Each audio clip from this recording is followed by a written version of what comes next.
That's going to be after I daze the attacker, after I punch, and he's not 100% there. Thank you guys for joining our Krav Maga class. You guys can stay tuned and check out our Facebook and YouTube page and learn more Krav Maga tips and lessons. Thank you.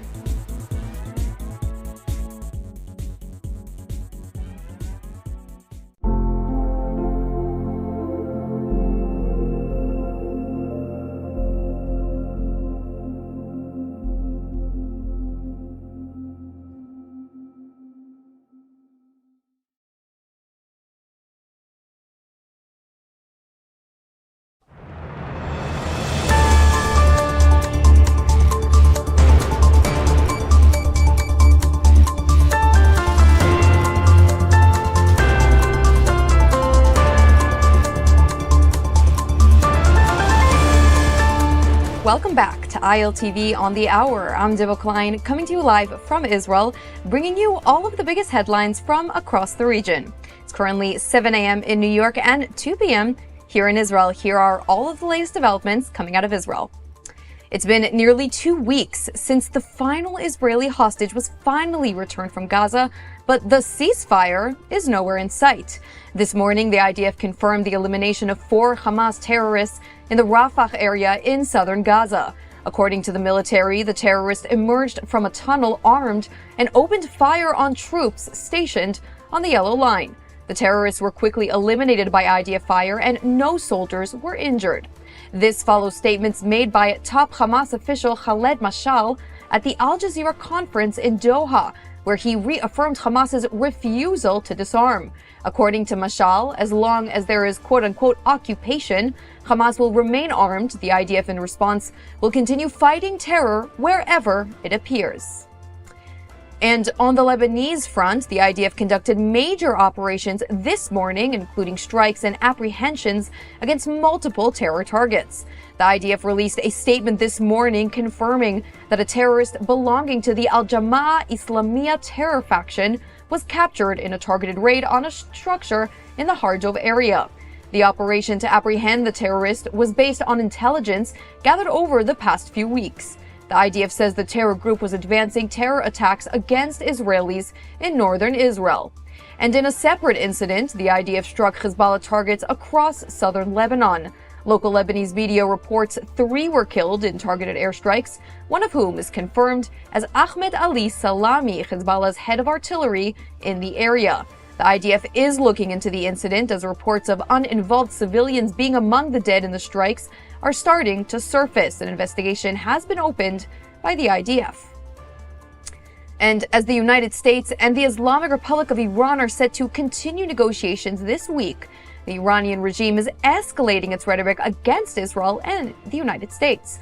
A new billboard unveiled in the heart of Tehran shows a map of Tel Aviv and central Israel with the headline, quote, "Rain of missiles, it's a small area." Netanyahu is still scheduled for a meeting in Washington with President Donald Trump on Wednesday, as Jerusalem's concerns continue to grow over U.S.-Iranian negotiations that could potentially deviate from the ballistic missile threat and focus solely on the nuclear program. And joining me now to discuss all of these developments is our panel of experts for today. I'm pleased to welcome Dr. Eric Mendel, founder and director of MEPIN, and Iftach Burman, a geopolitics expert of the Middle East Learning Academy and Bar Ilan University. Thank you both for coming on the show today. Pleasure. Thank you. Of course. So before we zoom in on these, various fronts, I do have to ask you both about the general, involvement of Washington in the region, because President Trump, he has this vision, he has a goal, he's tugging at the strings and he's putting up this front that everyone seems to be on board. He's saying that Hamas will disarm and he's saying that Tehran wants to negotiate. But here we are. Rhetoric from the Islamic regime is intensifying, Hamas refusing to disarm. I mean, how disconnected is Washington from what's going on here on the ground? Because it seems that the reality just doesn't really match the words coming out of the president's mouth. Let's start with you, Iftach. Well, I don't think the American administration is disconnected. We have to consider that we're going through negotiations right now, and both sides ramping up their rhetoric. The U.S. on its own is advancing vessels throughout the Middle East waters.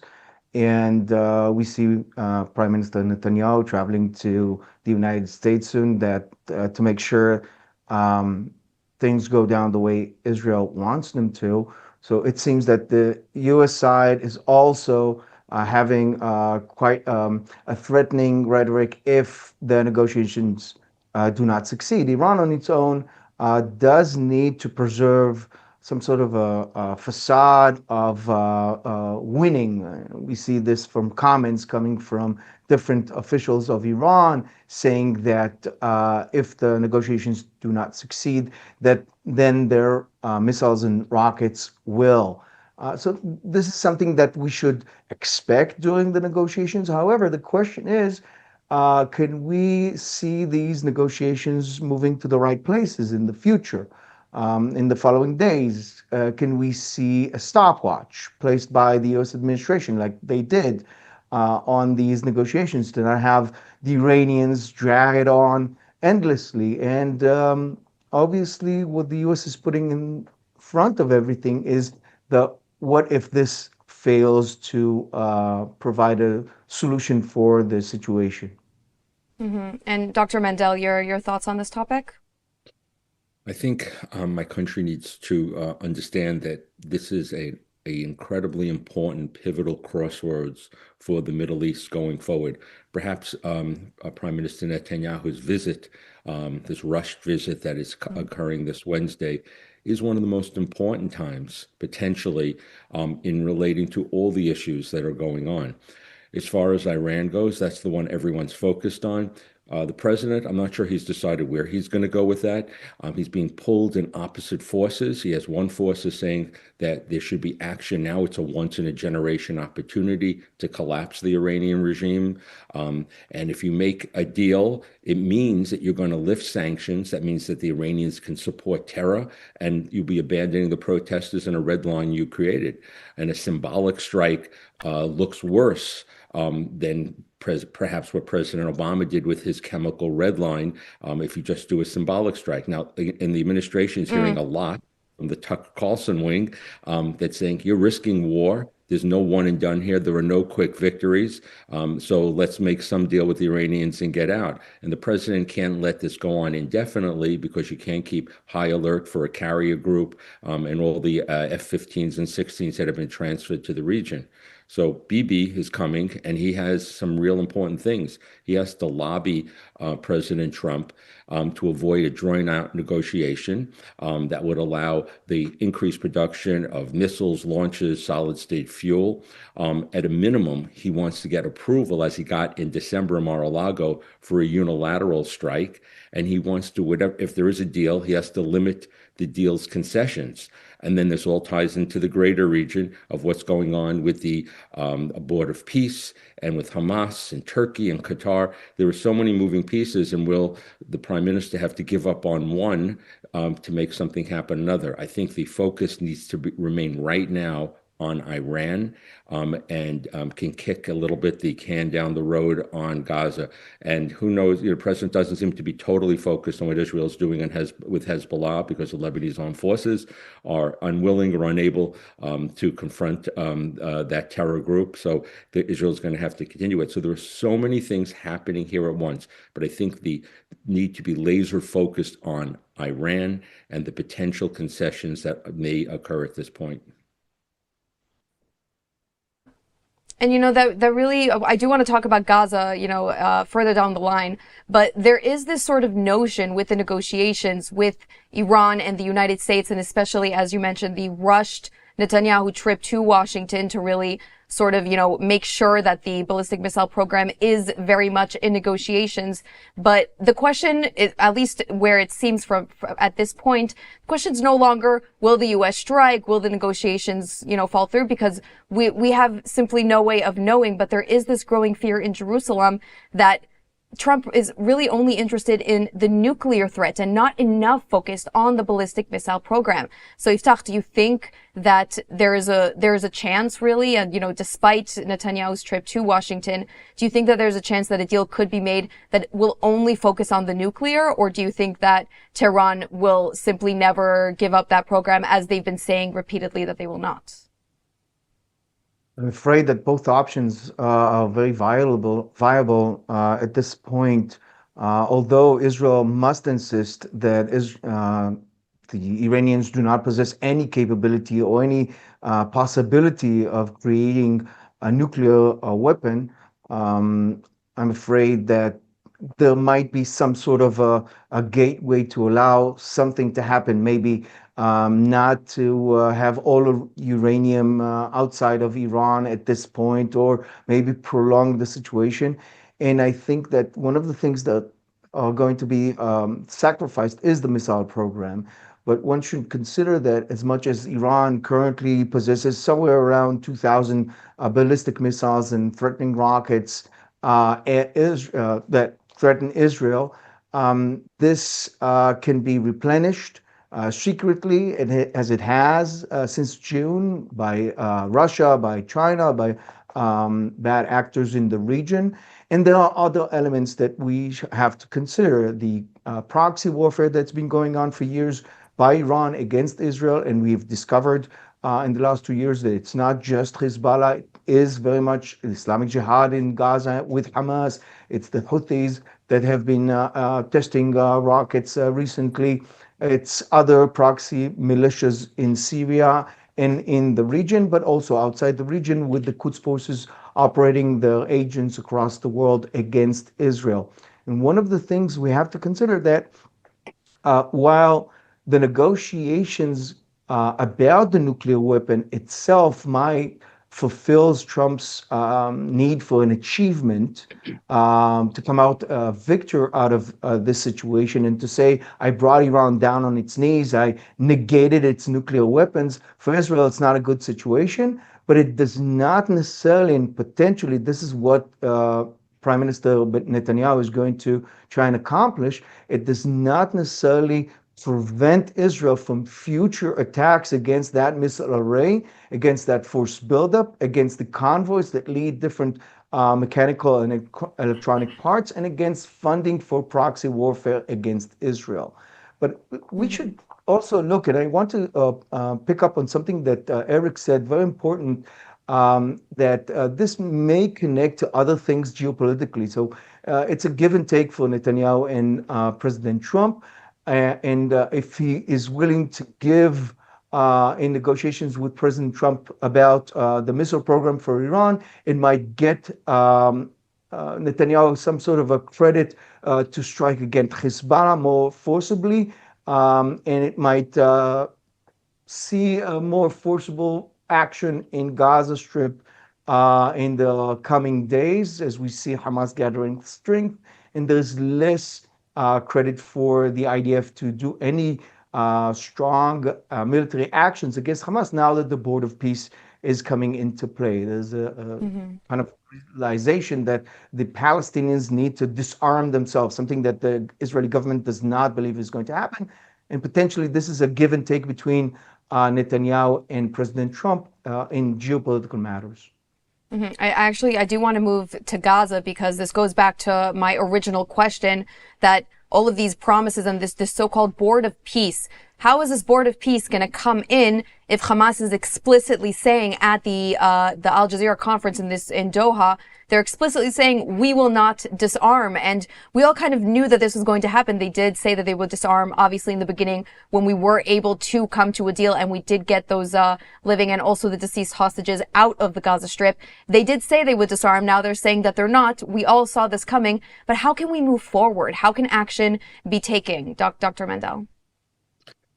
It really is going to depend upon if President Trump follows the comments that he's made in the past, that nothing really could happen until Hamas is disarmed. Now, remember, there's disarmament and there's demilitarization. Disarmament means getting rid of all their weapons, and you can't have this false distinction between offensive and defensive weapons, because if defensive weapons are AK-47s and they're allowed, Hamas will continue controlling the Gaza Strip.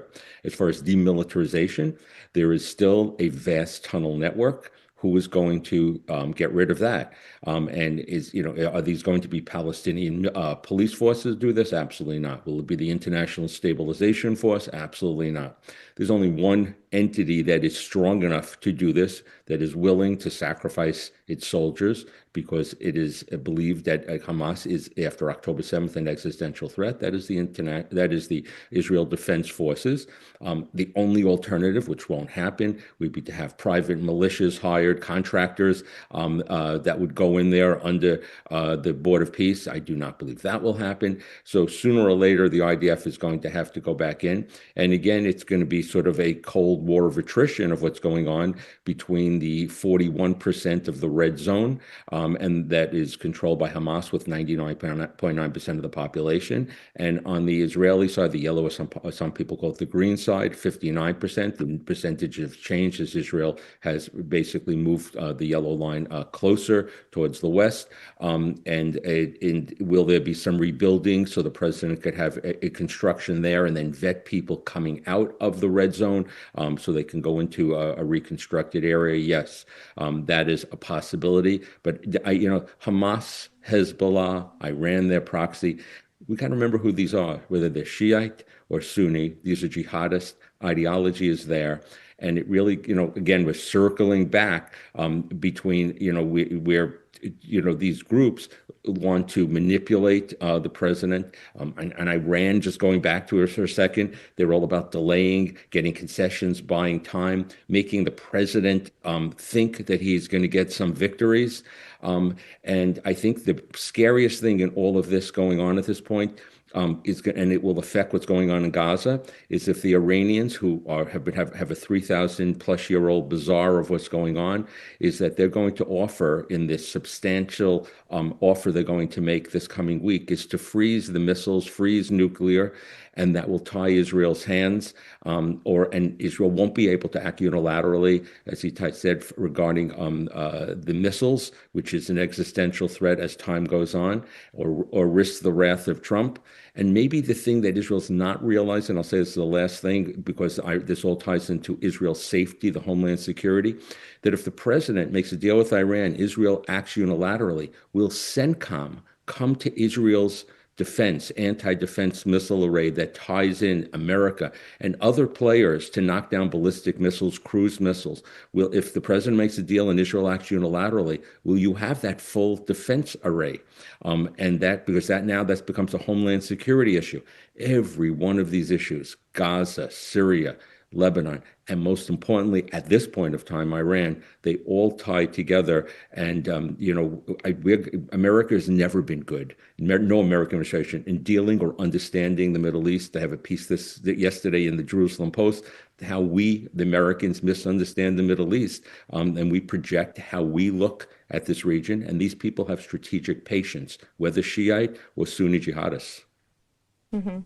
Absolutely. And it seems absolutely crucial at this moment that Jerusalem and Washington remain aligned on all of their goals so that this participation, this cooperation can actually, produce results. And like you say, if Jerusalem and Washington are not coordinated and there is a disagreement, will we have each other's backs in the region? And Yiftach, I want to open this question to you.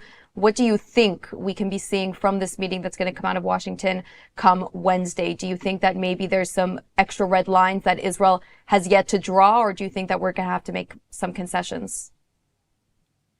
I think that Israel and the United States are going to let the negotiations play out and see where it leads everyone. I think that Netanyahu is definitely asking for a specific date when the negotiations are going to be declared. Let's not forget that the last round of negotiations between Iran and the US ended on 60 days, and on day 61, Israel attacked, and 12-day War of June, Rising Lion, very successful cooperation between the US and Israel to neutralize partially Iranian capabilities.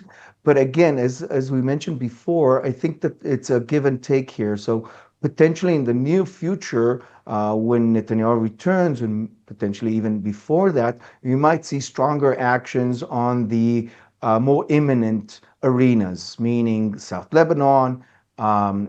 Gaza Strip. Already this morning, we are hearing not just of four militants being attacked in Rafah, popping out of a shaft like gophers in Gaza Strip. We're also from Arab sources, we understand that there's IDF operations in Zaytun neighborhood in south of Gaza City, in Bet Lahia neighborhood north of Gaza City, in Khan Yunis. So Gaza is very active right now. Two attacks occurring last night and this morning in South Lebanon, and the Lebanese state failing to take away, disarm fully Hezbollah's weapons, and looking towards Lebanese election coming May. We see Israel wanting to have Hezbollah much more weakened as this happens. And I think the neighbors, Syria, Saudi Arabia, Kuwait, which just declared 8 hospitals belonging to a network, medical network that is affiliated with Hezbollah, declaring them illegal and freezing their funds. We see the Middle East neighbors wanting more firm actions against Hezbollah. And I think this aligns with what the US wants and what Israel might do in the coming weeks. Dr. Mendel, I'd love to also get your take also on the northern border and that front with all the developments also that Yiftach mentioned, but also that we mentioned in our report earlier, but also if you think that will potentially be on the agenda in the Washington meeting. I think what I want to say is a big caveat before we continue. If there was a strike tomorrow by American forces, would I be surprised? No. I think I think we have to have humility about what we're saying, because the president is an unconventional president. And sometimes, as people would say, maybe hasn't decided what's gone on, is going to go on, and maybe hasn't decided yet. And so I don't know. I think Prime Minister Netanyahu will have great influence on him.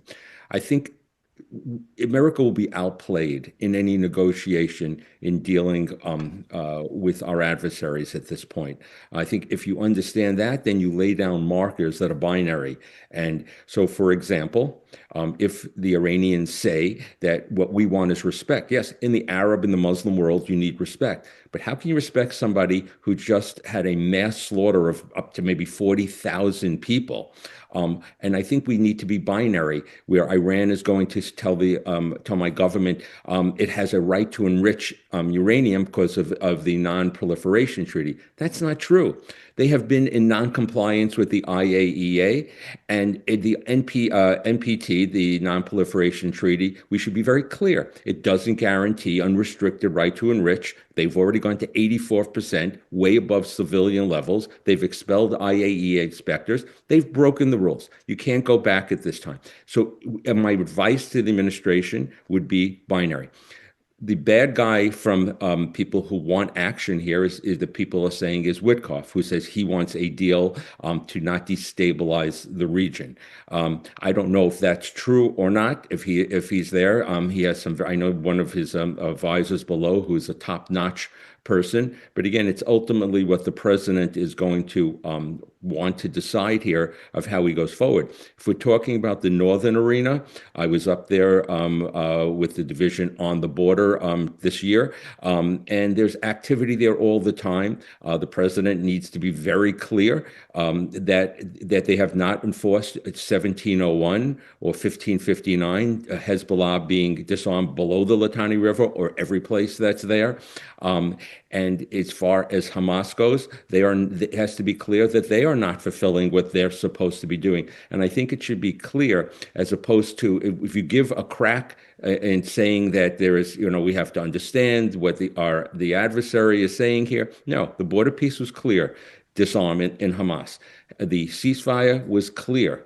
In the northern border in Lebanon about disarming and Hezbollah. In Syria, it's clear, no killing of the minorities. Kurds, and people, not enough reports about what the Syrians have done with the Kurds, and certainly about the Druze and the Alawites and the Christians.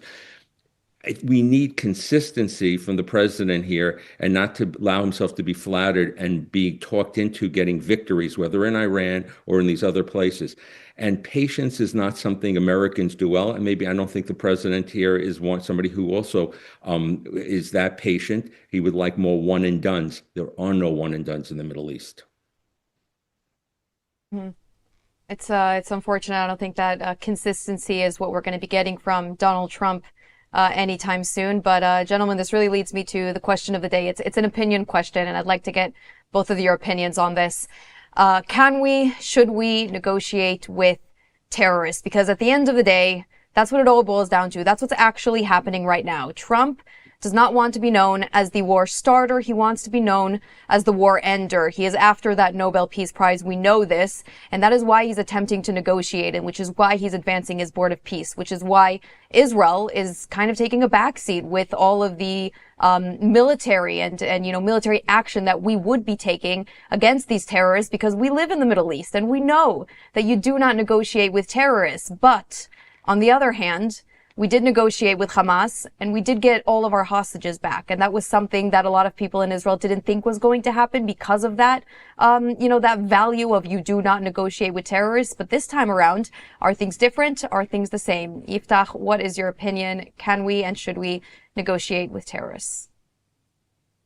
Wow, that's such a question to finalize this interview. I think that morally speaking, we have to differentiate between these two ideas, how we treat our own people, and there's a commitment to every soldier, every person that lives within the state, every soldier that we send behind enemy lines.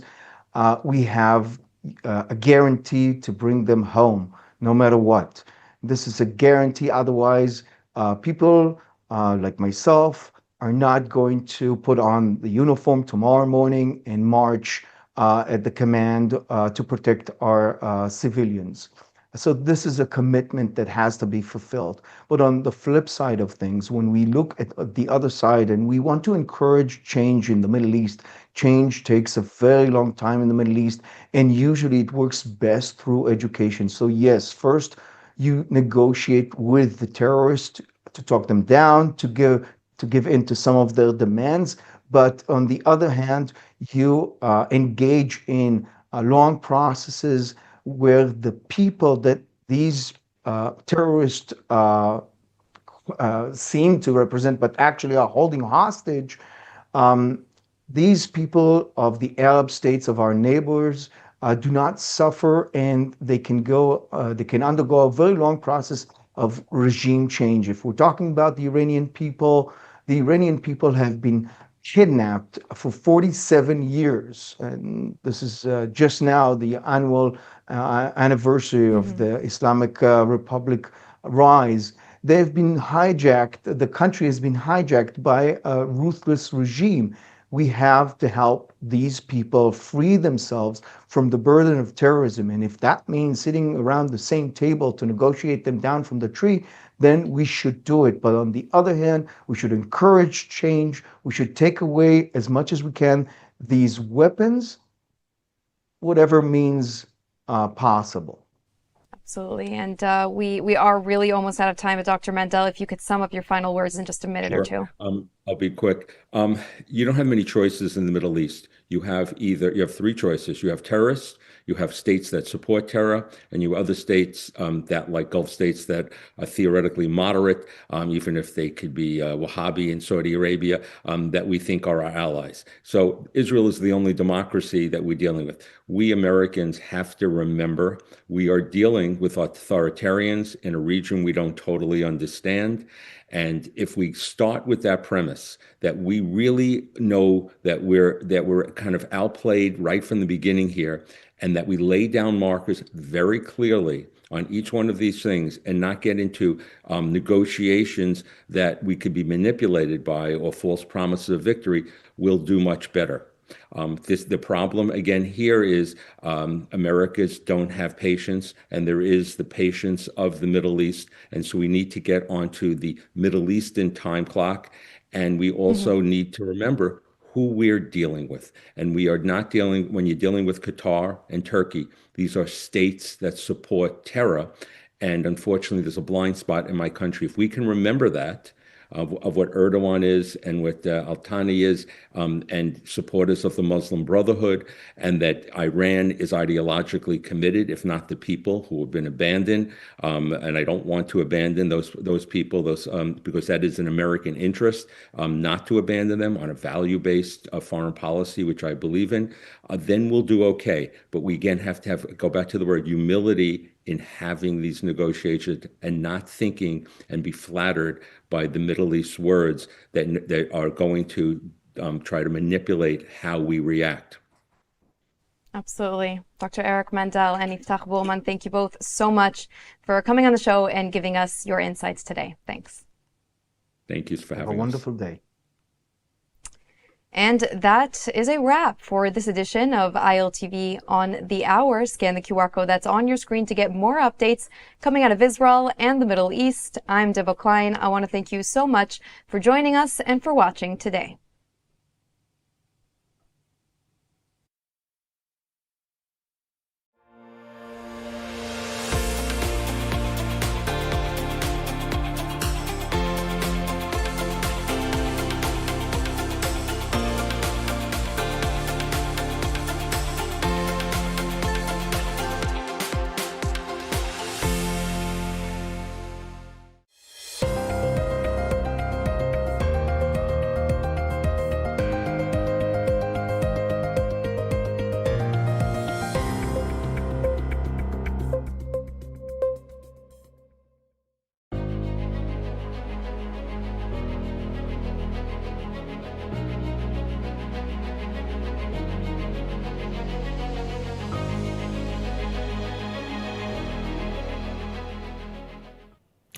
Welcome to ILTV Security Brief. I'm Khaled Ben David. Each week, we focus on the latest developments in security and defense relating to Israel and the Middle East, impacting on this region and beyond. And we start with our top items of the past week. U.S. Envoy Steve Witkoff, after meeting with Prime Minister Netanyahu in Jerusalem, is said to hold direct talks in Oman Friday with the Iranian Foreign Minister Abbas Araghchi over Tehran's nuclear program. President Trump says bad things will happen if no deal is reached, as Iran's Supreme Leader Ayatollah Khamenei threatens a regional war if the U.S. attacks. Amid a U.S. Navy buildup in the region, American warplanes shoot down an Iranian drone as it approached the carrier USS Abraham Lincoln, and the Fifth Fleet and Israeli Navy hold a joint exercise in the Red Sea. IDF Chief of Staff Eyal Zamir confers in Washington with top U.S. security officials to tighten military cooperation ahead of a possible conflict with the Tehran regime. The Rafah crossing between Gaza and Egypt is reopening for pedestrians as an initial step in phase 2 of the U.S.-mediated peace plan. Israel says it is maintaining security control over the crossing despite it being operated by European officials, and it will only permit Palestinians who fled during the war to re-enter Gaza. An IDF reservist is seriously wounded after terrorists opened fire on Israeli soldiers near the Yellow Line border in northern Gaza. The IDF also identifies and eliminates 4 terrorists attempting to infiltrate into Israeli-held territory, but behind the Yellow Line. The IDF responds with airstrikes and artillery shelling, with Palestinian sources saying at least 9 were killed in the exchange of fire. The IDF continues to target Hezbollah terrorists and infrastructure operating in violation of the ceasefire agreement with the Lebanese government, including an airstrike eliminating Ali Dawood Amish, head of a Hezbollah engineering branch, attempting to rebuild military facilities and advance terror plots against Syria in South Lebanon's Al-Duwair region. And now, our big story. A U.S. deal with Iran or a military strike on Iran? Those are the options on the table as U.S. negotiator Steve Witkoff heads to Oman to meet with Iran's foreign minister in what seems to be a last-ditch effort by the Trump administration to strike a deal with the Tehran regime before taking military action against it. But what kind of deal would this be? One that would only address the nuclear issue, as Iran wants, or would also deal with the regime's ballistic missile program and support of terror proxies, as the U.S., Israel, and other nations in the region demand? And what about President Trump's pledge to help the Iranian people being gunned down in the streets? And if it comes to a strike, what are we talking about? And how much could it weaken the regime? Well, here's the latest from President Trump. On Iran, are the negotiations still happening this week? Yeah. Where will they be?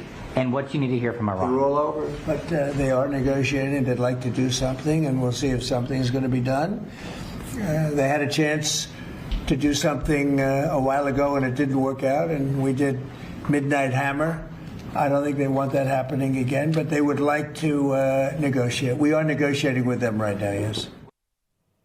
And joining us for more now are Reserves Colonel Olivia Rafowitz. He's a security expert and the former senior IDF spokesperson. And also joining us is Mitra Jashny. She's a political and cultural expert and advisor at the Iranian Americans for Liberty organization. Thank you for joining us. Mitra, I want to start with you and just get your reaction and what the reaction is, for example, in the Iranian community about the decision by the U.S. to hold these negotiations with Iran. Yeah, first, thank you very much for having me in your program. That is very, very important these days to be the real voice of Iranian people. And before I start with what happened with this negotiation, I would love to give you a brief about what's going on in Iran at the moment. We are living through history. What is happening in Iran is historical tragedy unfolding in real time. Many Iranians feel they are reliving one of the darkest chapters of their past. The images come out of Iran are among the most horrifying the world has seen in modern times. Families are searching through piles of bodies trying to find their loved ones. The regime is also committing systematic extortion against grieving families. Numerous credible reports indicate that the Islamic Republic is demanding payment for the bullets used to kill their children, amounts ranging from 1 of 10 billion tons. These families are under extreme economic pressure and are forced to accept a shameless condition to claim their child was a member of the Basij or the IRGC Guard and was killed by protesters. At the same time, state television repeatedly pushes the lie that protesters are agents of Israel and the United States.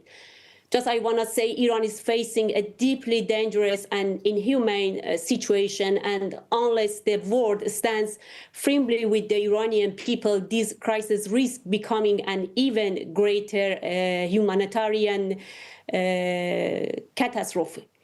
But I can say this very clearly and very briefly. I have received many messages directly from inside Iran, from families of those who were killed and from people close to them. They all say the same thing. They fear that if the United States negotiates with the Islamic Republic, the blood of their children will be wasted. They are not asking the world to reconcile with the regime. Even under extreme economic pressure, they are not asking for sanctions to be eased for the benefit of the Islamic Republic. What they want is the overthrow of the regime. They want to take their country back from a murderous system. For them, any form of compromise with the Islamic Republic means trampling on the blood of Iran's children. All right. Well, Olivia, you heard strong feelings there among the Iranian community. Prime Minister Netanyahu also had a message to Steve Witkoff last night in Jerusalem. Don't trust the regime. Do you think that message is getting through to the U.S.? We know President Trump he says he'd prefer an agreement, but the military option perhaps remains open. First of all, I want to convey my deep feeling for all the victims of this tragedy in Iran. In Israel, we are aware of this dictator who is killing tens of thousands of innocent people just because they want to be free. But let's get back to the issue between the USA and Iran. We see right now in the sea a tremendous Navy force capable to do something very important against the Iranian regime. But as you can understand, there is also the needs for the international community to say that first, let's try diplomacy in order to get full legitimacy. Because if there is a big strike, it can start by a strike, but it can also involve in something much bigger, much larger. So I think that we don't know yet what will be the issue with negotiation around in a few days. But we are aware that there is a real move by the American using force at least to deter and maybe to do something. When and how, it's still too soon to know about. Right. Well, let me ask you, Mitra, if there is a strike, even a massive strike there, is that going to be enough to topple this regime? Will that to deter it from slaughtering Iranians in the streets? What would it really take to, for example, reignite the protests, the demonstrations, maybe convince others, maybe in the military perhaps, to finally turn against the regime? Yeah. Let's tell you something clearly first. I would focus on the fact that anyone who is expecting other nations to free Iran is not serious about ending this regime. I would say that every free nation in the world has a moral duty to support the plight of Iranians to do away with this barbaric regime, and Iranians are deeply appreciative of this support, as evidenced by countless shows or bravery chanting on the streets, thanking President Trump and Prime Minister Netanyahu or other leaders at the risk of life. Ammunition, but neither the brave people protesting nor the real opposition outside of Iran expect the United States to topple this regime for them. I would also point out the obscenely equitable this regime has been in its repression. The new list of victims are from all walks of life, all geographic areas across Iran, from all ethnic background, speaking all Iranian dialect, as young as 3 and as old as 75, those who absurdly claims any division among Iranians based on ethnicity, faith, or geography. When it comes to sacrificing for Iran, there is only one kind of Iranian. Lastly, I would point out that after tens of thousands of civilian deaths, none of the free Palestine groups in the West showed an iota of solidarity with Iran. This is proof positive that these groups are just leftist extremists who hate the West more than anything else. But beside that, if I want to address exactly your question, it would certainly energize the populace to take to the street at the very least. Some speculate it may even embolden people to take over keynotes of power, such as national TV station or the parliament. This is what we believe, but we are not sure because we don't have any evidence yet. But we think Iranian wants some country really help them. Right. Let me ask you, obviously the Israel, Olivier, wants the U.S. is leading. This effort will certainly lead into a military strike. But if it comes to that, you served in the IDF during previous conflicts with Iran. Is Israel ready and willing, if necessary, to, first of all, will have to defend itself against the Iranian onslaught we know will come, and to in some way join in the effort, if it reaches that, to really strike a decisive blow against Iran? First, to answer you, I would say that first we send the red lines from the Israeli side to the American negotiation team. We have very clear red lines, and for us, Iran, of this regime, the Ayatollah and the Mullah regime, is a threat for Israel, an existential threat, and we will not accept in any case that Iran will continue to have nuclear weapons and ballistic missiles, and also the determination to wipe up Israel from the map. But saying so, we are ready for any development. Since 7th of October 2023, we have been surprised yet. We are not surprised anymore. And we said very clearly that in the case that Iran will make the big mistake to attack us or to do a wrong move we will react in a way that never was done against Iran. And it was clearly said by our government to the Iranian leadership. But just one more to add. Iran is right now playing a game. Maybe they believe that they will continue to do what they want without any interference, without any involvement of anyone else.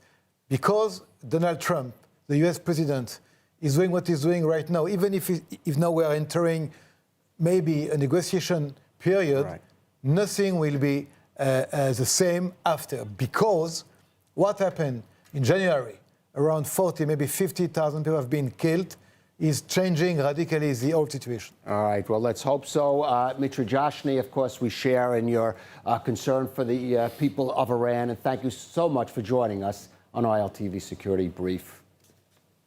Olivier, I'm going to ask you to stay with us. We're going to move to another issue. The second phase of the U.S.-mediated peace plan for Gaza finally took a concrete step forward with the reopening of the Rafah crossing into Egypt. Israel says it will maintain security control of the Sinai transit point, despite the fact it is being manned by European and Palestinian officials. But the next steps in phase two raise even bigger Israel concerns. Hamas claims it is ready to hand over administrative control of Gaza to the U.S. overseeing National Committee for the Administration of Gaza, which Israel has insisted should not be connected with the Palestinian Authority. But the official in charge of it is a former PA deputy minister, Ali Shat, and the NCAG revealed a new logo this week that includes the official PA logo, drawing immediate objection from Prime Minister Netanyahu. Of course, the major issue continues to be whether Hamas is ready to lay down its arms and agree to the full demilitarization of Gaza as the peace deal demands. And here we know, Olivier, there are some disagreements between the Trump administration and the Netanyahu government, the inclusion of Turkey and Qatar, perhaps some Palestinian officials. How firm do you believe Israel is going to be on making sure the rest of phase two does not proceed unless Hamas lays down its arms? It is a non-issue. For us, it's a must, before anything else, that Hamas 35,000 terrorists with arms will be disarmed, Hamas will be dismantled, and the Gaza Strip will be demilitarized. If it is not the case, so we cannot move towards the step number two. Maybe some arrangement can be done, but in the deep aspect of it, it's impossible to leave the Hamas alive there. And secondly, even if there's a kind of a so-called administration without Hamas dealing with the Gaza Strip, we know that Hamas still being there will infiltrate, will be part of it, maybe non-officially, but we know that they are already prepared themselves to infiltrate all this mechanism of administration with their own people, maybe with no Hamas fatigue clause, but there will be Hamas people, and it's totally unbearable. Well, I just have an example. There are reports, for example, Turkey was trying to put forward a plan that would see, a figure was even put, 10,000 Hamas fighters be incorporated inside a new Palestinian police force. And is Israel in a position to prevent that kind of thing from happening, at least certainly on the Palestinian side of the yellow line? Israel is in position to send messages, but in the case that in 1, 2, 3 months, I don't know exactly the timing, nothing is done in order to disarm and to dismantle Hamas, there is a clear possibility, Kalev, that the IDF will get back to operations against Hamas, because I don't believe that someone else except the IDF is capable really to disarm and dismantle Hamas. I don't see any real force endangering their own people to fight Hamas and to disarm them, except if there is a kind of a game that so-called disarming will be at the end of the day non-disarming Hamas, but it will be like we disarm Hamas. And we see that. I want to point out it has been proposed by some that, yes, that maybe Hamas would lay down its heavy weapons and keep sidearms, and that would allow some aspects of phase two, the reconstruction, to get going. We're Israeli, and we know what is Hamas. We know it for a long time, and we know it even more seriously since 7th of October. They are killers. They are rapists. They killed, they raped, they burned. It's totally impossible for us, and as an Israeli, but as the IDF, as a government, to accept any compromise, leaving Hamas still in place in the Gaza Strip with armed, with weapons, and part of anything connected to any governing force. Right, and you mentioned Hamas, and then there is the other issue of the Palestinian Authority headed by Mahmoud Abbas, which is a rival of Hamas, but Israel has also said simply not reliable, not to be trusted. It may only seem a symbolic issue, this issue of this logo that was introduced, but perhaps a warning sign to Israel that certainly some parties involved in the Gaza peace plan, in the reconstruction, want to insert the Palestinian Authority into some kind of position there in Gaza. Let's be frank. We cannot leave our security to someone else. It's impossible. Israel has to control the security issues for all the Gaza Strip. We cannot make that someone else will do it instead of Israel. It is our area of guarantee for security for all the country, from the south to the north. We saw what happened on the 7th of October. We saw the determination. We saw the willingness of the terrorists to kill, and the way that they did it. For us, it was a tragedy, but it's also a lesson that we learned on this terrible day. And since then, because of this lesson, we'll never, I will say never, let someone else be in charge of our security concerning Israel, State of Israel, from the north to the south. All right, well, clearly, Israel is going to have to press that point with the Trump administration and with the international community. By the way, I think it's a good dialogue with our allies. Right. I think it's good to talk about it. Right. I think that if you're American, if you're European, right, you don't gamble with your security. It's impossible. All right. Don't gamble with your security. Colonel Olivier Raffritz, thank you for joining us on ILTV Security Brief. And now a final word. Israel, the region, indeed the whole world, is now waiting to see if the U.S. will follow through on President Trump's warnings against Iran. Now, that will likely depend on the outcome of a short round of negotiations, testing whether the regime shows any willingness to limit its nuclear and ballistic missile programs and curtail its support of terror proxies such as Hezbollah, Palestinian Islamic Jihad, the Houthis, and Iraq's Shia militias. But even if it would make those unlikely concessions and reach a deal with the U.S., or if it fails to do so, triggering a U.S. military response, it's now clear that neither of these alternatives in the short term will bring down the repressive and corrupt rule of the Ayatollahs. The Tehran regime has clearly demonstrated that there is no limit to the level of brutality it will descend to in order to crush dissent and ensure its own survival, even if it means gunning down tens of thousands down in the streets and dragging the wounded out of hospital beds and into its prisons. The only strategy that could weaken this evil dictatorship must be a sustained campaign of economic and diplomatic isolation against its main organs and covert actions to cripple its means of oppression. A good start was made this past week by the European Union finally designating the Islamic Revolutionary Guard Corps as a terrorist organization and levying specific sanctions against 6 entities and 15 individuals associated with it. But it is fair to ask why this kind of measure was not taken sooner, and why some Western nations, most notably the United Kingdom, still have not done so. Clearly, there is much more that can and should be done. There must be a total ban on the import of Iranian crude oil, natural gas, and petrochemical products, along with secondary sanctions on such countries as China that continue to do so, and forcible internationally backed naval actions taken against the shadow fleet of oil tankers that enable this illicit trade.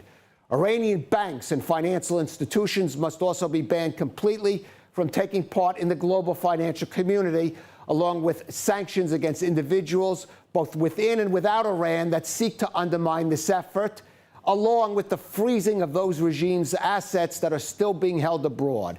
Diplomatic ties with Iran should also be suspended and the regime's representatives ejected from international bodies. and there must be a concerted campaign led by the U.S. of covert actions in both the cyber and kinetic spheres, targeting those bodies like the IRGC and Basij resistant forces directly involved in the repression and butchery against Iranian dissenters. None of this is easy. None of this is short-term. None of it may come without some cost in terms of economic and geopolitical stability for the West. But the longer the civilized international community puts off its day of reckoning with the barbarous regime, the more dire the consequences may ultimately be, as it continues to build up its conventional arsenal, add to that weaponry with a nuclear edge, and equip its terror proxies with these weapons. So whatever may develop over the next few days or even months with Iran, the ultimate goal must remain doing everything possible to undermine the rule of the Ayatollahs until the people of Iran finally have the strength, the will, and the confidence in the international community's backing to topple the tyranny that has oppressed them and terrorized the rest of the world for far too long. Thank you for joining us on ILTV's Security Brief.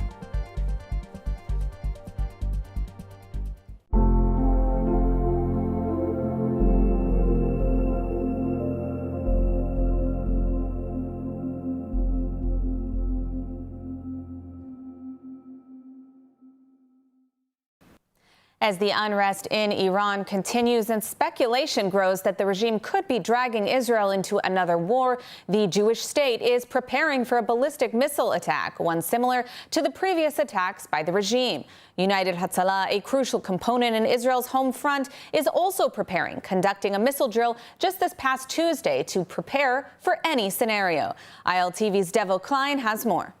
On Tuesday night, United Hatzalah volunteers gathered in Kochav Yaakov to conduct a massive ballistic missile drill as a potential war with the Islamic regime in Iran continues to grow. In addition, United Hatzalah announced earlier its readiness to respond to any situation that might arise from an Iranian attack.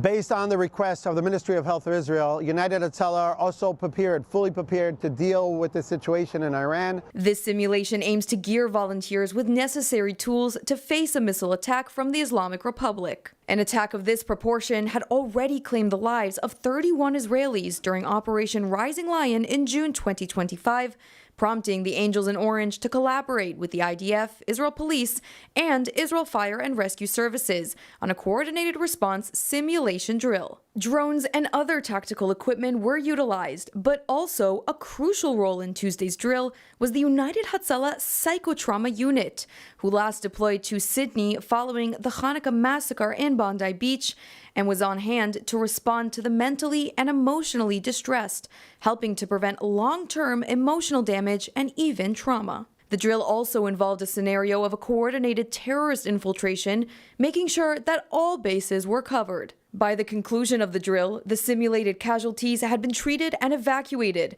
the infiltration scenarios have been resolved, and command centers had helped detailed operational debriefings. The community quickly returned to routine, but the lessons drawn from the exercise remain immediate and sobering. In Israel, where the civilian front is inseparable from the battlefield, preparation is not theoretical, it's the difference between chaos and control when the unthinkable happens. United Hatzalah are fully prepared. Our command center, our 1221 dispatch center, and all our volunteers all across Israel are ready to deal with this situation.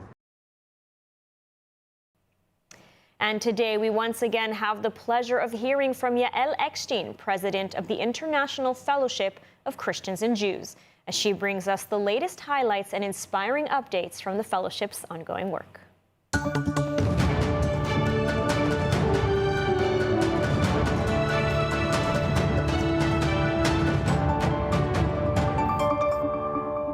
Shalom from here in Israel. Here are 2 fellowship projects that you should know about this week. Number 1, I want you to meet an incredible young Jewish woman named Anastasia. She's from Odessa in Ukraine. And after generations that her family dreamed of coming to Israel and making Aliyah, and after 8 straight days of bombing, she realized now is the time. And Anastasia turned to the fellowship, and the fellowship flew her and her children home to Israel. This is both in the vision of the prophets and it's also saving lives. And number 2, earlier this week, fellowship staff and volunteers went to see one of our soup kitchens in Jerusalem with our partners Meir Panim. And what we saw there was the growth of elderly Olim, new immigrants to Israel, who are standing in line waiting to get their one warm and dignified meal of the day. And this is one place in Jerusalem where we are feeding the hungry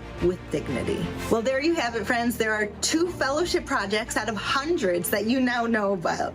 Join me next week, same place, same time, for more updates on what's happening on the ground in Israel with the fellowship. Shalom.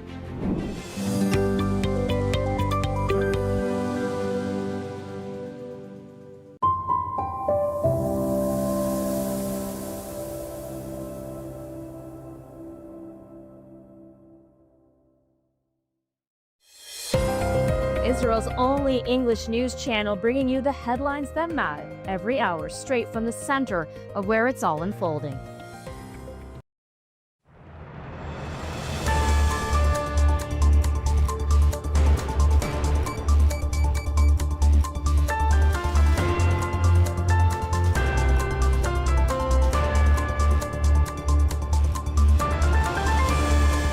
Welcome back to ILTV on the Hour. I'm Deva Klein, coming to you live from Israel, breaking down all of the biggest headlines from across the region. Here is everything that you need to know. It's been nearly 2 weeks since the final Israeli hostage was returned from Gaza, and the ceasefire is nowhere in sight. This morning, the IDF confirmed the elimination of 4 Hamas terrorists in the Rafah area in southern Gaza. According to the military, the terrorists emerged from a tunnel armed and opened fire on troops stationed on the yellow line. The terrorists were quickly eliminated by IDF fire and no soldiers were injured. This follows statements made by top Hamas official Khaled Mashal at the Al Jazeera conference in Doha, where he reaffirmed Hamas's refusal to disarm. According to Mashal, as long as there is, quote, occupation, Hamas will remain armed. The IDF in response will continue fighting terror wherever it appears. And on the Lebanese front, the IDF conducted major operations this morning, including strikes and apprehensions against multiple targets. The IDF released a statement this morning confirming that a terrorist belonging to the Al-Jama'ah Islamiyah terror faction was captured in a targeted raid on a structure in the Hardov area. The operation to apprehend the terrorist was based on intelligence gathered over the past few weeks. The IDF says the terror group was advancing terror attacks against Israelis in northern Israel. And in a separate incident, the IDF struck Hezbollah targets across southern Lebanon. Local Lebanese media reports that 3 were killed in the targeted airstrikes, one of whom is confirmed as Ahmed Ali Salami, Hezbollah's head of artillery in the area. And as the United States and the Islamic Republic of Iran are set to continue negotiations this week, the Iranian regime is escalating its rhetoric against the United States and Israel.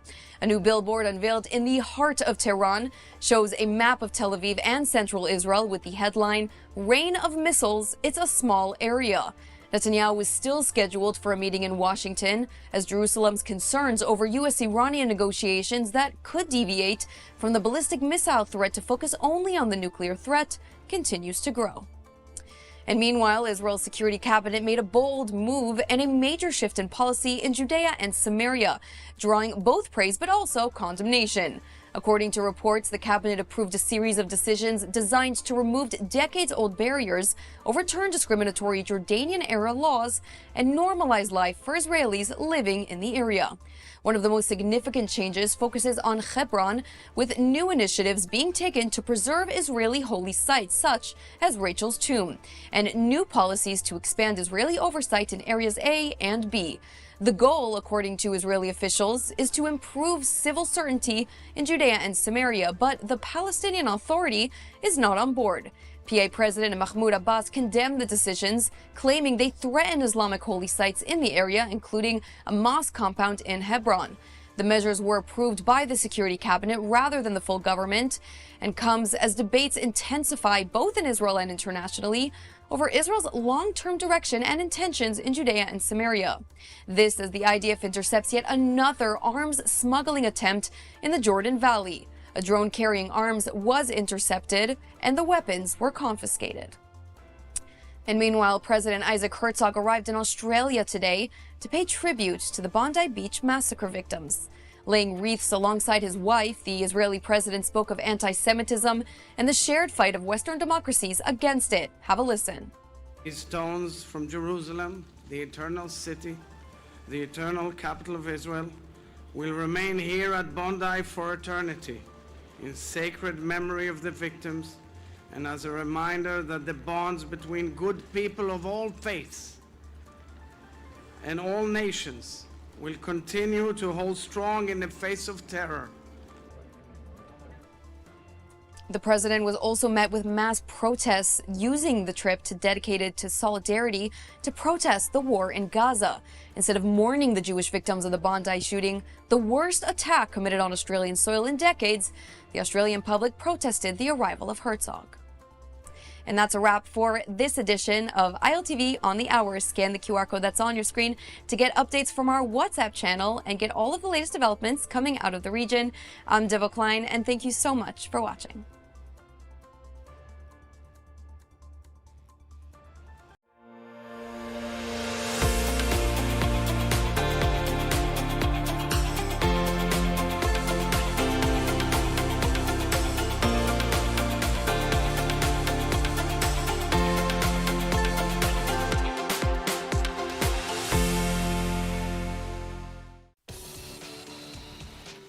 Welcome to ILTV's Israel Daily. I'm Emily Schrader, and coming up in today's newscast. As U.S.-Iran talks continue, Israeli Prime Minister Netanyahu heads to Washington to meet with President Trump. IDF conducts major counter-terror operation in Judea and Samaria, arresting 60. The Winter Olympics kicks off with a small but mighty 9-person Team Israel.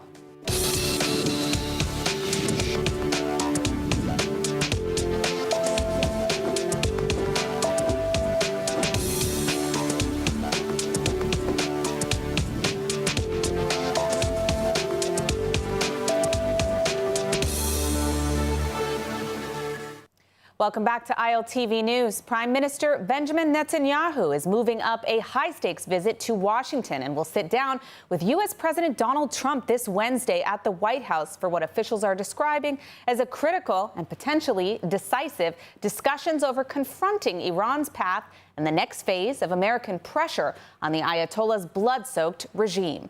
We have more from ILTV's Steve Leibowitz. After the round of talks, Witkoff and Kushner visited the USS Abraham Lincoln aircraft carrier in the Arabian Sea.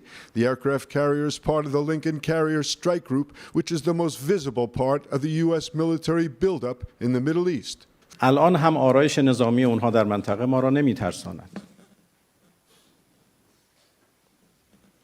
ما اهل دیپلماسی هستیم، اهل جنگ هم هستیم. اهل جنگ هستیم، نه اینکه دنبال جنگ هستیم. اتفاقا اهل جنگیم، آماده جنگیم برای اینکه کسی جرئت نکند با ما بجنگد. اهل دیپلماسی هستیم چون اهل منطقیم، چون حرف داریم، منطق داریم. چرا ما این مقدار اصرار بر غنی‌سازی کردیم و می‌کنیم و حاضر نیستیم ازش بگذریم ولو اینکه جنگ به ما تحمیل بشه؟ چون کسی حق نداره به ما بگه که چه باید داشته باشیم و چه نباید داشته باشیم. این بر اساس اصل نفی سلطه هست. من حقم هست که غنی‌سازی بکنم طبق قانون. به خودم مربوطه که این حق رو اجرا بکنم یا نکنم. این که به ما گفته میشد در طول سالها، هنوز هم میشه که شما حق ندارید غنی‌سازی بکنید. غنی‌سازی صفر. چرا؟ چون ما نگرانیم. نگرانید، ما آمادیم نگرانی ها رو رفع میکنیم. سوال هست جواب میدیم. اعتماد وجود نداره، اعتماد ایجاد میکنیم. ولی کسی به ما حق نداره بگه تو نباید داشته باشی چون من میخوام. For his part, Trump said Washington had very good talks with Iran and the deliberations would continue next week. With Iran, is there a deal that only covers nuclear that would be acceptable to you? Because they just want to have nuclear, they don't want to have anything else. Like that would be acceptable, but the one thing, and right up front, no nuclear weapons. If we could have made that deal 2 years ago, we would have made that deal, but they weren't willing to do that. Now they are willing to do it. So a deal doesn't look like it's been reached yet. How long are you willing to wait? A deal can be reached. Well, you have to get in position. We have plenty of time. If you remember Venezuela, we waited around for a while, and we're in no rush. We have, very good talks with Iran. The results today were with Iran. It was a meeting. We're going to meet again early next week. And they want to make a deal. Iran, as they should want to make a deal. They know the consequences. If they don't make a deal, the consequences are very steep. So we'll see what happens. But they had a very good meeting with a very high representative of Iran, and we'll see how it all turns out. Civil human rights groups. See that. By the way, I'd love to see that. If we could do that, I'd love to see it. Now, the U.S. administration is moving ahead with the first meeting of President Donald Trump's Board of Peace, the new international body meant to shape Gaza's post-war future. The high-level meeting is expected to take place in Washington on February 19th, with fundraising, governance, and security all on the agenda. ILTV's India Naftali is with us to share more. India, what can you tell us? That's right, Emily. Washington is preparing to convene the Board of Peace for the first time. The group is supposed to oversee Gaza's demilitarization, governance, and eventual reconstruction. The meeting is planned for February 19th in Washington and is expected to include global leaders with a major focus on fundraising for Gaza's rebuilding. The Board of Peace was formally launched last month in Davos, Switzerland, signaling a shift from short-term ceasefire talks to long-term planning for Gaza. Phase 2 of President Trump's plan focuses on disarming Hamas in areas it controls west of the Yellow Line in Gaza, followed by reconstruction and the creation of a new civil administration. However, Israel's position is clear. There will be no reconstruction as long as Hamas remains armed. Prime Minister Benjamin Netanyahu is scheduled to meet President Trump in Washington on February 18th, just one day before the Board of Peace gathering. Netanyahu accepted an invitation to join the board, but has not yet signed its founding charter. If he attends the board meeting itself, it would mark his first in-person engagement with Arab and Muslim leaders since the war began on October 7, 2023. The Board of Peace operates under a UN Security Council mandate to help stabilize Gaza and oversee its post-war management for the next 2 years. But the initiative has already faced pushback. Several Western allies have expressed concern that the board could undermine existing international frameworks, including the United Nations itself. Critics also point out that the board has no direct Palestinian representation, a gap that rights groups and diplomats say could limit its legitimacy. Italy has already announced it will not join, citing constitutional limitations, while France and the UK have raised doubts about the board's structure and scope. At the same time, some leaders, including Hungary's Prime Minister Viktor Orban, have confirmed they plan to attend. Meanwhile, the Palestinian Technocratic Committee meant to replace Hamas in governing Gaza has not yet entered the Strip. With billions of dollars needed, Hamas still armed, and key allies undecided, the Board of Peace faces major hurdles before it can make real change on the ground. But with Washington now pushing ahead and Prime Minister Netanyahu in town, the February 19th meeting will likely move things forward. Emily? All right, thank you, India, for that update. Well, now joining us to discuss what we expect to see in Washington, as well as with that Board of Peace, is retired Colonel Rich Oatzen, a senior fellow at the Atlantic Council. Rich, thank you so much for joining us today. Always a pleasure to have you on. Let's start with the obvious. What do you expect to see discussed during this visit of Prime Minister Netanyahu with President Trump? And is this an effort to, in effect, derail the negotiations between the U.S. and Iran? Oh, it's good to be with you, Emily. I don't think the goal is to derail them so much, although there are some in Israel who feel like any negotiations with Iran undercut the pressure that needs to be put on to get them to forego the nuclear program, ballistic missile program, obviously very important there as well. But I think the scope of what is doable from Netanyahu's perspective is to make sure that the type of arrangement or understanding between the U.S. and Israel is not what has been referred to as a safe haven negotiation, where Iran is protected from any Israeli strikes or U.S. pressure during the negotiations, but more of an open negotiation so that we negotiate, but at the same time we continue with the U.S., the multilateral, and the Israeli preparations for a strike if it's needed. I think that's the maneuver room that Netanyahu is going to try to get from Trump while he's doing this, to say, okay, talk, but also while you're talking, we need to be prepared to put more pressure on this because it's too important, and we can't let the Ayatollahs do what they've done, frankly, for 30 years now, which is to use the negotiations as an excuse not to make the hard compromises. Now, one of the things that we know Prime Minister Netanyahu will also be discussing is that board of peace in Gaza. But progress seems very slow, as we heard, and certainly Hamas has not yet been disarmed. What is it going to take for this to actually succeed in the Gaza Strip? Well, I think Egypt, Qatar, and Turkey are key players here. Not the favored names in Jerusalem these days, but look, they have some influence over Hamas. And I think that the Trump administration, talking indirectly with Hamas leadership, and those three countries in particular, have to point out that this is going to get a lot worse for the Palestinian people, but also for Hamas leadership the longer they try to hold on to these weapons. So, I mean, there's precedents. We can look at the PLO leaving sort of the Levant, Lebanon, and going to Tunisia in the early 80s that sparked a real peace process. It's sort of an analogous situation right now. The other pieces of this are kind of in place, right? There's been a technocratic government named. There's a readiness for them to come in. The Trump administration wants to move ahead to investment and making the life of the Palestinians in the Strip better.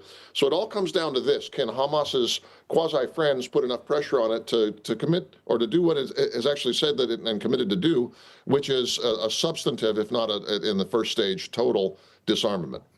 Now, I want to circle back to Iran for a moment. Is there any deal that can be made that would truly take a military strike off the table? I mean, as I'm sure you remember, President Trump started all this conversation by warning the regime not to kill their own people, now tens of thousands of which have already been killed. So how would a deal address the Islamic Republic's 4-decade history of oppressing their own people within the country? Well, I think President Trump's previous pronouncements on foreign policy in general indicate that he's less worried about the domestic aspects of this. And yes, I think he is, as anybody would be, horrified by the death of maybe 30,000 young Iranians in that wave of protests. But for him, it's more about regional implications. If there's a deal where the 60% and other enriched uranium is out of Iran, at the same time that discussions about ballistic missiles and turning down the enmity towards friends of the United States in the region is ongoing, I think that process could buy some more time for the Iranians. It's sort of, unfortunately, not undoable what they did against the wave of protesters. And I would say that Trump's criticism of the Iran deal that the Obama administration pursued was that it was only nuclear and it did not address the regional misbehavior, this so-called JCPOA. That's one of the reasons he repealed it when he came into office the first time. So I don't think he's going to say, okay, nukes, that's it, we've won, mission accomplished. I think he's going to keep pressing on these other things, but I would expect that the regional proxy use and the ballistic missiles will be primary, and that what has happened with the wave of protests will be secondary. All right, well, we do have to leave it at that, but I want to thank you, Rich Oateson, for joining us, today and for shedding some light on this important issue. Always a pleasure. Thank you. Imagine earning your master's degree on top of Mount Carmel, where forest meets sea and where every day brings a new cultural, academic, and personal adventure. This is the multi-experience at U Haifa International. Here, students from around the world live and learn together in Israel's most culturally diverse city, meeting new people, discovering new perspectives, and shaping their own Israel experience. There's people from different countries, from different religions and different languages. Somehow we are all very similar. At U Haifa, academics meet real life. You don't just study, you experience Israel up close, explore Haifa's mountain ocean city life, and build global friendships that last a lifetime. It's not just a degree, it's an experience. It opens your mind, your network, and your world. U Haifa International. Master your mind, live your Israel experience.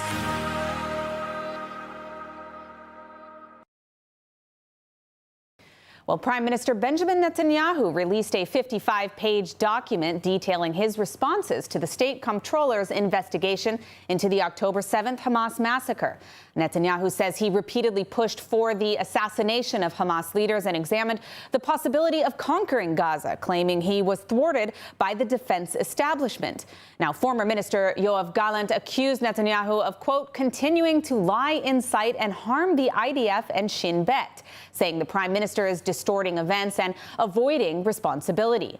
Now, our correspondent Alec Pollard is with us here in studio. Alec, what can you tell us about this latest development?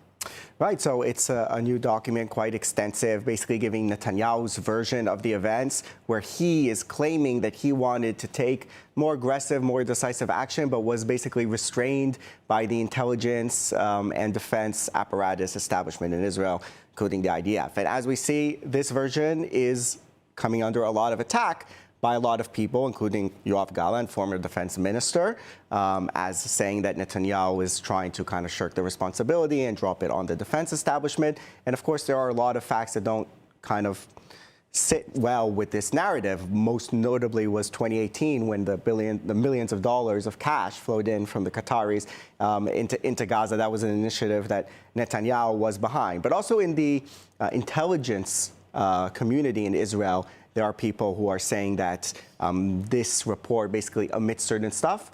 And also a problem is that Netanyahu is, as the prime minister, is one of the few people who has access to all of the documents. So some people are saying that he can choose some of the documents that better fit him, and others simply don't come to light or haven't come to light yet.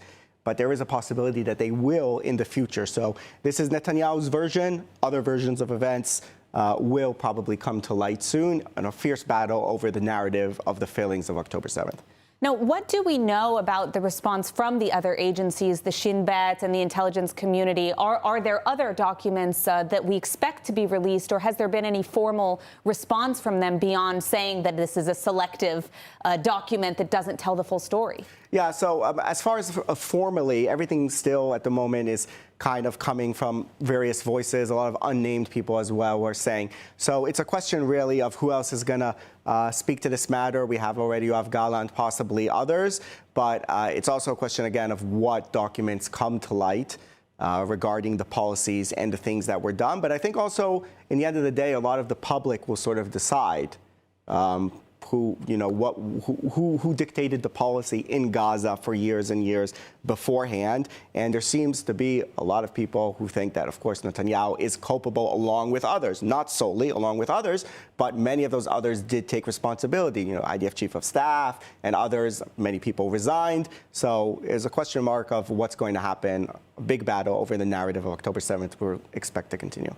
All right. Well, thank you for that update. We'll definitely continue to keep you updated on what's happening on that front. Thank you, Alec.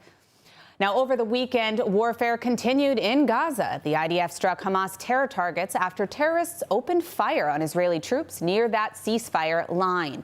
Now, according to the army, the strikes targeted a Hamas weapons manufacturing facility and an arms depot. The IDF said the operation was carried out in accordance with international law, with advance warnings, and only after confirming that no civilians were present near the targets. While operating near the Yellow Line in northern Gaza, IDF forces identified and eliminated a terrorist who approached troops and posed an immediate threat. The IDF says the terrorist was Mohammed Salah al-Din Khaled Abu Rakba, a Hamas operative who infiltrated Israel during the October 7th massacre and took part in the deadly attacks on Israeli communities. IDF counter-terror operations across Judea and Samaria this week resulted in the arrest of around 60 wanted Palestinians, including Hamas and Palestinian Islamic Jihad operatives. In the Jenin area, forces detained 15 suspects involved in the manufacture of explosive devices. The military says the operations are part of ongoing efforts to disrupt terror networks and prevent attacks. In Judea, IDF troops from the Etzion Brigade demolished the home of the terrorist who murdered 22-year-old Shalev Zveluni at the Gush Etzion Junction last July. During the operations, Israeli forces seized 6 firearms, dozens of additional munitions, and funds intended to finance terror activity. In a separate incident, the IDF killed a terrorist after he broke free from his handcuffs and attacked a female soldier at a base near the Jordan Valley, where he was being detained. Another soldier, after following the proper arrest procedure, shot at the terrorist and killed him.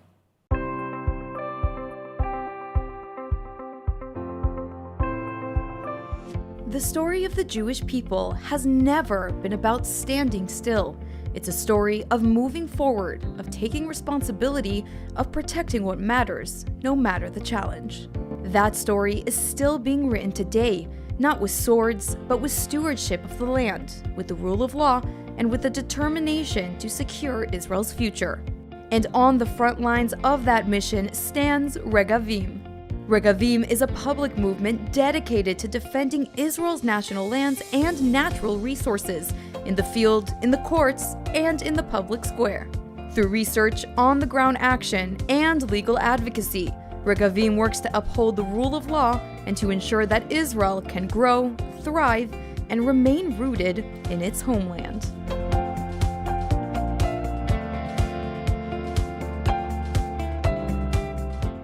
Israel has lost one of its greatest musical voices and creative forces. Singer, composer, and musician Mati Caspi has passed away, a giant of Israeli culture who shaped the soundtrack of the country for more than 5 decades. Caspi passed away at the age of 76 after battling cancer. For more than 5 decades, Caspi helped shape the sound and spirit of modern Israel. He was a rare talent, a songwriter, arranger, and performer who created music that spoke to the country's heart. Caspi wrote and composed close to 1,000 songs, many of them among Israel's most loved and enduring. His songs, including Bereshit and many others, became classics loved across generations. His work blended rock, jazz, folk, and poetry, making his music both sophisticated and deeply accessible. Born in Kibbutz Hanita, he rose to prominence in the late 1960s and went on to collaborate with many of Israel's leading artists, defining entire eras of Israeli music. In recent years, Caspi spoke openly with his fans about his battle with cancer, even as his illness forced him to step away from the stage. The Milano Cortina Winter Olympics officially opened over the weekend in Italy, and the 9-member Team Israel stepped onto the world stage under a mixed reception. The Israeli delegation marched into Milan's San Siro Stadium waving the blue and white, smiling and holding their heads high as a smattering of boos was heard, quickly drowned out by music and cheers. Flag bearer Maria Sinyuk led the team as Israel's athletes showed calm and confidence despite expected hostility relating to anti-Israel protesters. Israel has sent 9 Olympians to these games. The message from Team Israel: we are here to compete, to represent the nation, and to stay focused on sport. The small but diverse delegation to the Winter Olympics has athletes competing in alpine skiing, figure skating, cross-country skiing, skeleton, and for the first time ever, bobsled with a 5-member crew. Israel is not considered a medal favorite, but one skier who competes regularly on the World Cup circuit is seen as the country's strongest contender for a high finish as Israel continues to expand its footprint in winter sports. One of America's most watched moments will be used this weekend to confront a growing problem: anti-Semitism. During Sunday's Super Bowl between the Seattle Seahawks and the New England Patriots, a new ad from Patriots owner Robert Kraft's Blue Square Alliance Against Hate will air, calling on Americans to stand up to Jew hatred. The BSA, founded by Kraft in 2019, introduced the Blue Square campaign in 2023, highlighting that Jews are disproportionately the victims of 68% of all religious hate crimes. BSA empowers people of all backgrounds to stand up to Jewish hate whenever and wherever they see it. The ad is part of a $15 million effort aimed at turning silence into action. Here's a preview.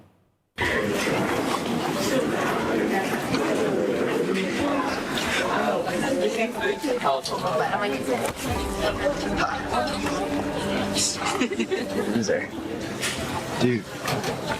Did you see that? Should we tell him? So bad. Oh, bro, look at him. Oh my gosh. It's not funny.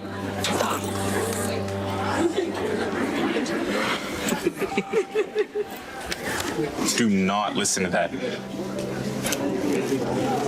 Thank you, man. I know how it feels.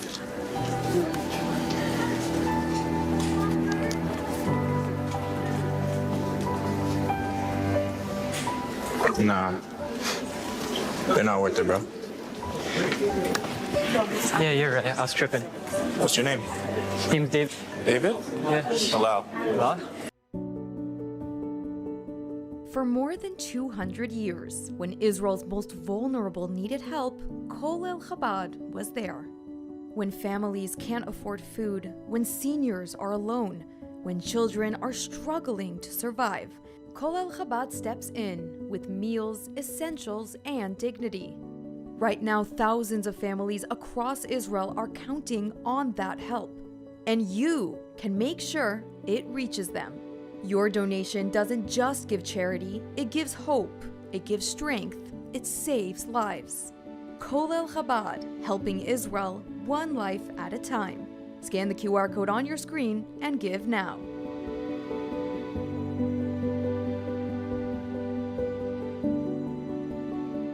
And now let's take a look at the weather forecast. Partly cloudy skies are expected around most of the country tonight, with temperatures reaching lows of 15 degrees Celsius or 59 degrees Fahrenheit. Then tomorrow we'll see sunny skies alongside steady temperatures, seeing highs of 23 degrees Celsius or 73 degrees Fahrenheit. And that's a wrap for today's news. For the latest updates from Israel on all your devices, be sure to follow our ILTV channels and keep up with us on social media. That's ILTV_Israel on all platforms. Stay informed with the latest news straight from the heart of Israel. I'm Emily Schrader. Be well, and thank you for watching.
Admit the truth, guys. You also thought the US attack on Iran was happening over the weekend, and although we did get some mysterious explosions across Iran that the Mossad has sworn was not them, it's been relatively quiet. But with Trump claiming diplomatic discussions are being attempted and that military ships are locked and loaded and ready to go, I think it's time we ask ourselves the question that is on everybody's mind.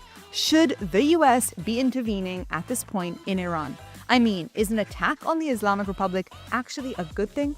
Are there good reasons that the US is waiting? And let's say the attack does happen.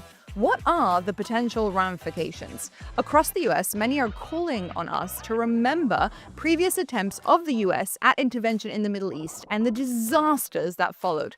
And I think it's time that we organize exactly what this will mean for Americans, for Iran, and for the Middle East as a whole. This is the Meteor K Show on JNS TV. Let's start from the very beginning. Is there any better way to understand current events than reviewing history? I think not. And our history lesson begins way back when, in the dusty days of the 1950s, where America attempted its first intervention in the Middle East during a time of peace. Iran. But before we get into the weeds of how and what the US had done, we need to ask ourselves a pretty simple question. Why does the US intervene? What's the point? Seeing as they have intervened in over 400 foreign conflicts since their founding, you can bet there has to be a solid logic to. And there are four main reasons that they really intervene in the first place. The first one is geopolitics, or keeping its competitive edge. The US doesn't want any rival, whether it's the Soviets in the past, or Iran and China, and still Russia today, to dominate a strategic part of the map. The simple goal is to keep competitors from getting a foothold where they can threaten American interests. That's number one. Second is resources and trade, i.e. the economy. The global economy only works if it's predictable. If a major oil route is threatened or a country that supplies essential material collapses, it causes a crisis everywhere. You already know about the importance of the petrodollar for the US from our previous episodes, as it fights to keep its economy on top. For that, military intervention is justified. The simple goal here is to keep the shipping lanes open, like the Strait of Hormuz, and to ensure that the world's energy and trade stay moving. That brings us to number three, morality and values, i.e. the humanitarian side of things. This is where the mission is framed as we are doing the right thing. When a dictator is killing its own people or a country is begging for democracy, the US often feels a moral obligation to step in. The US sees itself not just as a superpower, but also as the dad of the free world. And sometimes dads do things because they are right. The simple goal here is to stop human suffering or help countries build democracies, giving people freedom, a belief that is at the core of the US doctrine. Like what you see, the 2026 JNS International Policy Summit is happening April 15th to 17th at the Waldorf Astoria in Jerusalem, and I will be there. I, obviously, would love to see you there as well. Head to the jnssummit.org to register and check out this year's incredible speaker lineup. I hope to meet you in April. Which brings us to our final top reason, which is number 4, immediate safety, i.e. security. This is the most direct self-defense reason. If there is a terrorist group planning an attack or a regime building a nuclear weapon that could hit the US or an ally, the military moves to eliminate that specific threat. The simple goal here is kind of simple. Neutralize a danger over there before it can ever reach here, or respond to those who have proven themselves to be a direct and continuous threat. With these 4 main baskets in mind, it's easier to understand the reasons for the different wars that the US has been involved in, and more often than not, there is more than one reason that they're intervening. It's also important to note that when the US decides to intervene in a foreign conflict, it typically pulls from a specific toolkit of methods that range from quiet influence to an all-out war. Take, for example, diplomatic and soft power. Here you'll use financial aid and cultural influence to build alliances and really win over the minds without actually needing to do anything military. Then you have economic sanctions, which take it up a level. They'll leverage the power of the dollar to freeze a regime's bank account and choke off its trade until it's forced into a negotiation. Then, of course, you've also got more covert action, which involves the CIA quietly pulling strings behind the scenes, using bribes and propaganda to change government without Americans actually needing to put their fingerprint on the land of conflict.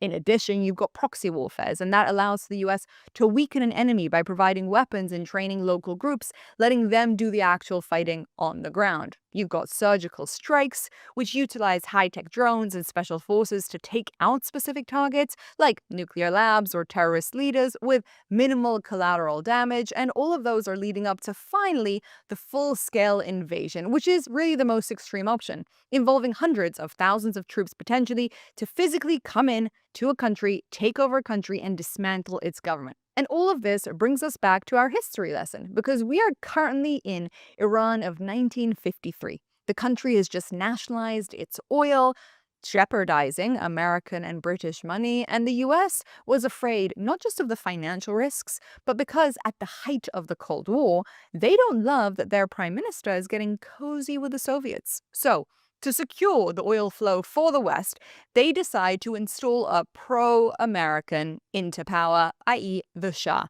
who would keep the Middle East stable and anti-communist.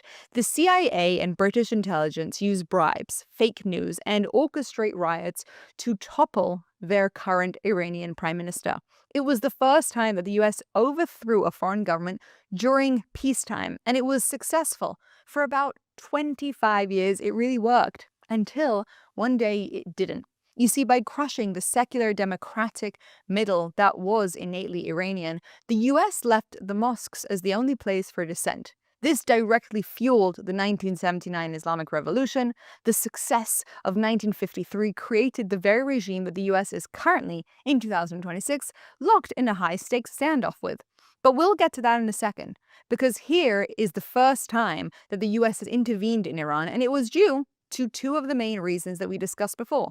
Geopolitics, not wanting the Soviets to gain control of such an important piece of land, but also economics, being nervous about the oil in the area being impacted.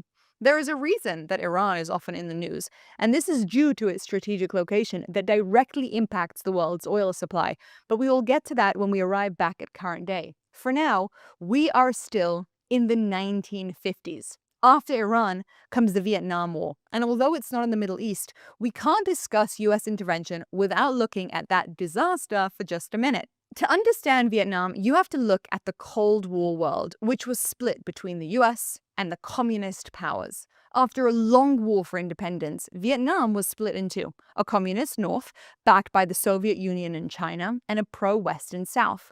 Washington was obsessed with the domino theory, the belief that if South Vietnam fell to communism, the rest of Southeast Asia would follow like a row of dominoes. To stop the first domino, the US decided to wade in slowly. It started in the 1950s with just money and military advisors to train the South to fight against the communists. But as the North forces begin to win, the US become terrified of looking weak in this communist versus Western ideals war happening over there in Vietnam. So they shift from helping to actually taking over. By the mid-60s, it had spiraled into a full-scale invasion with over 500,000 troops. The mission was a failure because the US tried a military hammer to fix a political problem. I don't need to tell you about the American drama of sending their own troops to die in a conflict that felt very disconnected from America's need. The problem here was that the US was propping up a South Vietnamese government that actually didn't have the support of its own people, whilst they were also fighting a shadow enemy who used the jungle and underground tunnels to neutralize the US's superior firepower. America spent 10 years and 58,000 American lives only for the South to then fall to communism the moment we left. This created the Vietnam Syndrome, a deep, decades-long fear of getting stuck in a quagmire with no exit strategy. From that point on, every time a president suggested sending troops anywhere, the public asked, what is the exit strategy? Will this be another Vietnam? I mean, it goes without saying that I very much oversimplified the Vietnam War, but the simple fact is this. The history remembers it as not unbelievably successful for America. And although it didn't lead to a proper change in the Americans stopping to intervene, they did now try to do it a little differently. Let's take another example. Lebanon, 1983. Unlike Iran and Vietnam that started as shadow wars, Lebanon was supposed to be the opposite. It was a peacekeeping mission. In 1982, Lebanon was tearing itself apart in a civil war, and Israel had just invaded to push out the PLO. The US stepped in with a very clear moral goal: keep the peace, oversee the withdrawal of fighters, and help stabilize a friendly government. It was the values and security baskets that we spoke about before in action. The short-term success was simple. At first, it looked like it was working. The Marines landed in Beirut, the PLO left the city, and for a few months, the US president was actually holding the lid on the violence. It was a visible sign that the US could be a force for stability without being an invader. The long-term disaster, however, was the problem with peacekeeping in a civil war. It's just simple that you have to eventually pick a side. By trying to prop up the Lebanese government, the US inadvertently made itself a target for the rival factions. On October of 1983, a suicide truck drove into the Marine barracks in Beirut, setting off a bomb that killed 241 US service members. It was the deadliest single-day loss for the Marines since Iwo Jima, and the US pulled out shortly after. That left a vacuum that allowed for the rise of Hezbollah, a group that remains one of the US's biggest adversaries in the region today. Just like in Iran, the US went in with a fireman mentality to stop a tragedy. They would be the heroes, but they weren't prepared for the long-term political architecture work that was required if you wanted to stay. And this then brings us to the big one from the 90s, the Gulf War in Iraq. This is the one people often call the perfect war. Saddam Hussein had invaded Kuwait to seize their oil, and the US led a massive coalition to push him out. This was purely about economics, protecting the world's energy, and obviously geopolitics, stopping a bully. The short-term success was as such. It was a total military victory. In just 100 hours of ground fighting, Kuwait was liberated. The US did exactly what it set out to do, and they did it really fast. Kind of like what we had in the 12-day war here with Iran. But there was a long-term disaster with this. The US decided not to remove Saddam Hussein from power. They were afraid that if they toppled the regime, the whole country would collapse. Does that sound familiar? Yes, removing regimes doesn't always lead to effective outcomes in the Middle East. So they left him in place, but kept him in a box with heavy sanctions and US troops stationed nearby in Saudi Arabia. That temporary solution created two massive problems. Number one, it deeply angered a young Saudi by the name of Osama bin Laden, who saw American troops on holy soil as an unforgivable insult. And it left unfinished business that led directly to the 2003 Iraq War, which, as we know, blew the entire region apart. In every one of these stories, the US was a master of the what? The military strike, but they were constantly caught off guard by the what happens next. It's short-term success with massive long-term ramifications. By the way, you can't blame America for everything that goes wrong in the Middle East. However, one has to ask ourselves, if we come in with different ideas of what should happen, then there needs to be a checkup to see if that actually does, if you're going to be in support of future attempts to make a difference. The data proves what actually works, and the data here is looking a little bit iffy. There are more examples, of course, like Afghanistan, the longest war in American history. This is the ultimate example of what happens when you have a clear reason to go in, but no clear reason to stay, or strategy to do so. It started, obviously, in 2001, right after 9/11. The goal was pure security. Hunt down al-Qaeda and remove the Taliban regime that was hiding them. The short-term success here was that in the beginning, it was a textbook fireman win. In just 2 months, the US and its allies topple the Taliban and send al-Qaeda running into the mountains. It was fast and it was effective, and it felt like a total victory. For a moment, the shadow war methods worked perfectly. But the long-term disaster was that the mission shifted from catching terrorists to attempting to build a modern nation. The US spent 20 years and over $2 trillion trying to create a Western-style democracy in a place that had been resisting foreign rule for centuries.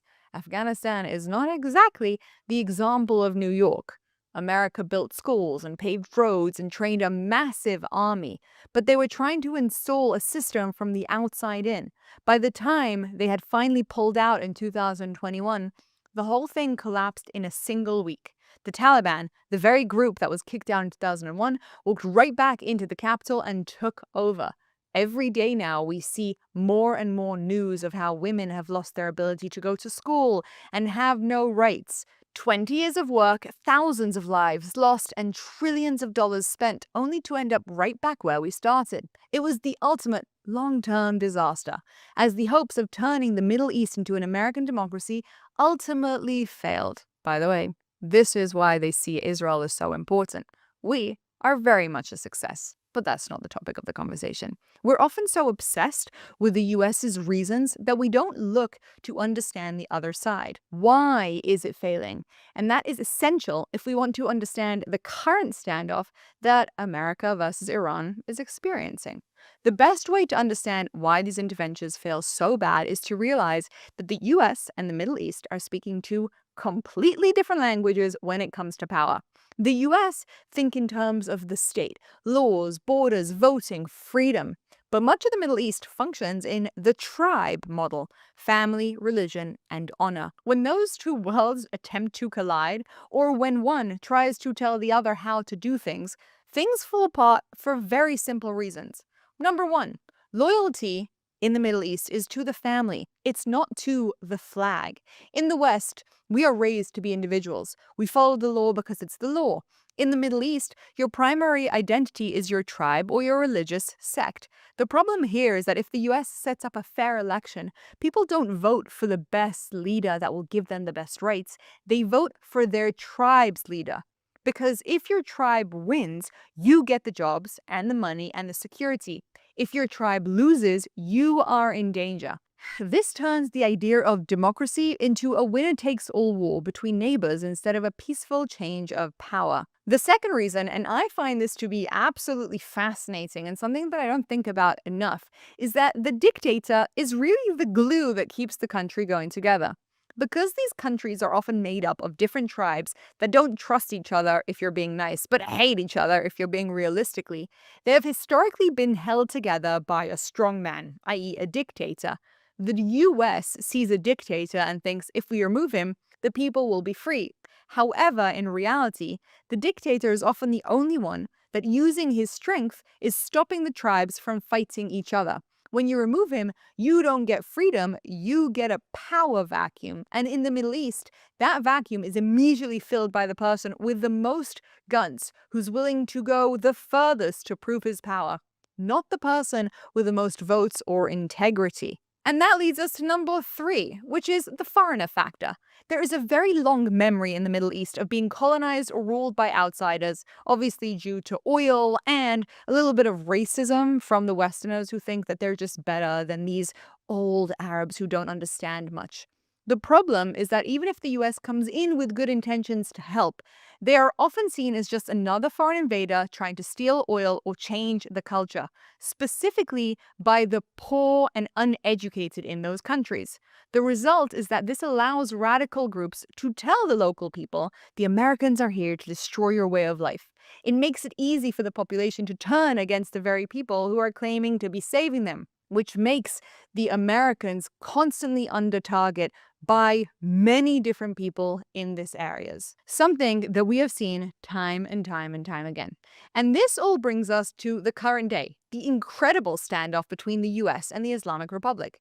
Right now, as we speak in February of 2026, the tension in the Persian Gulf is so thick. Everybody waits up every day waiting to hear, has an attack happen? And yes, we've seen these mysterious explosions in Iran, which official reports are obviously saying are gas leaks, but the streets are whispering something else.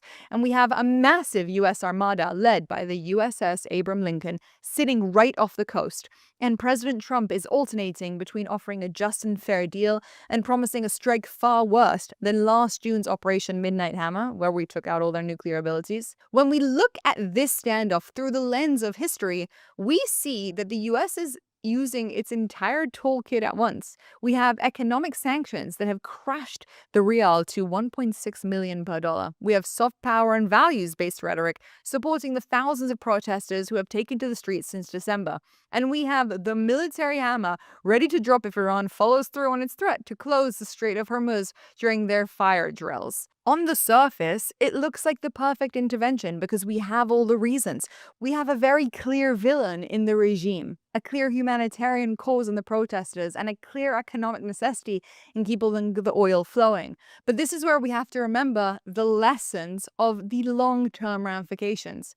The reason the US is being so wary right now, the reasons those ships are sitting still instead of firing, comes down to 3 massive complications that make this anything but a clear-cut mission, despite what the media and social media will be telling you. Number 1, Iran, in many ways, is the global economic jugular. The US knows that Iran holds the on and off switch for the economy. If a strike begins, Iran has made it clear that they will attempt to block the Strait of Hormuz. And if you don't know what that yet is, roughly 20% of the world's oil flows through this 21-mile wide gap every single day. If they decide to sink a few tankers or drop smart mines into those waters, oil prices don't just go up. They will explode, potentially hitting hundreds of dollars for a barrel overnight. For a US administration that's trying to keep the domestic economy on top, this is a risk that could lead to severe damage very, very quickly. And it's a risk that they have to be careful of. There's a reason, by the way, that attacks tend to happen over the weekend, and that's due to the stock market. Since it closes on Friday, it gives the stock market some kind of time to decide how bad the attack was before it seriously damages the potential economic future. And so therefore, countries will often attack over the weekend to not impact the economy. This is an enormous part of decision-making when it comes to geopolitical war. Which brings us to number 2. We've got the Tuesday problem, missiles and power vacuums. The US isn't just worried about who takes the keys if the regime falls. They're worried about what's left in the Iranian garage. Iran has the biggest, largest ballistic missile arsenal in the Middle East. If the IRGC Revolutionary Guard starts to crumble, and they are starting to crumble. I don't know if you heard, the EU has now designated them a terrorist organization. Washington is terrified that these high-tech weapons, capable of carrying nuclear or chemical warheads, could disappear into the hands of radical splinter groups or local warlords. This is why experts are saying that if a strike happens, it probably won't be a one-day event. It would likely be a multi-week campaign designed to systematically dismantle every single command center and missile silo to ensure that when the regime goes, the weapons go with them. They've learned their lesson from previous wars and honestly cannot afford to allow for this to happen. But it's not as easy as it sounds. There is a lot of work that needs to be done to figure out exactly where the ballistic missiles are and how to really dismantle these entities. And work takes time. Which brings us to number 3. Honestly, it's the cost of retaliation. There is an immediate threat to American allies and its own people. Tehran has sworn that the first American bomb dropped on Iran will be met with a rain of missiles on Israel and U.S. bases in Kuwait, Qatar, and the UAE.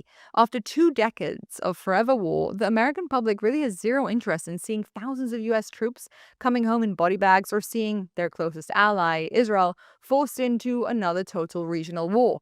The US is waiting because they know that whilst they can start this fight, they cannot fully protect everybody from the blowback. And so they need to ensure that if an attack happens, and hopefully when, it's done so unbelievably accurately that Iranian, i.e. the Islamic Republic, ability to actually harm Americans or Israel is really, really minimal. Look, history shows us that the US is amazing at the what strike, the invasion, the coup, but they are consistently blinded by who they are dealing with, the people, the cultures that remain long after America leaves. The US can win the war by Monday morning. But as we've seen from 1953 to 2021, if you don't have the blueprints for the next day, i.e. Tuesday, you aren't just looking at an intervention, you're looking at the beginning of the next 30-year war. Maybe that's the reason the US is holding out. When Trump promised that the war in Iran last year would look different, he meant it. Not just that there wouldn't be boots on the ground, but that the long-term impacts would actually be successful. Most sane people understand that this evil regime needs to go, but the US is taking its time to understand what comes next, because it could potentially be a lot worse. And that's something that everybody needs to wrap their heads around. In many ways, it's actually up to the Iranian people to decide what their future looks like. And if the US has learned anything, I hope it's that we, as Westerners, shouldn't be deciding what the future of the Middle East looks like. This is something that as Israelis, we have experienced quite a lot.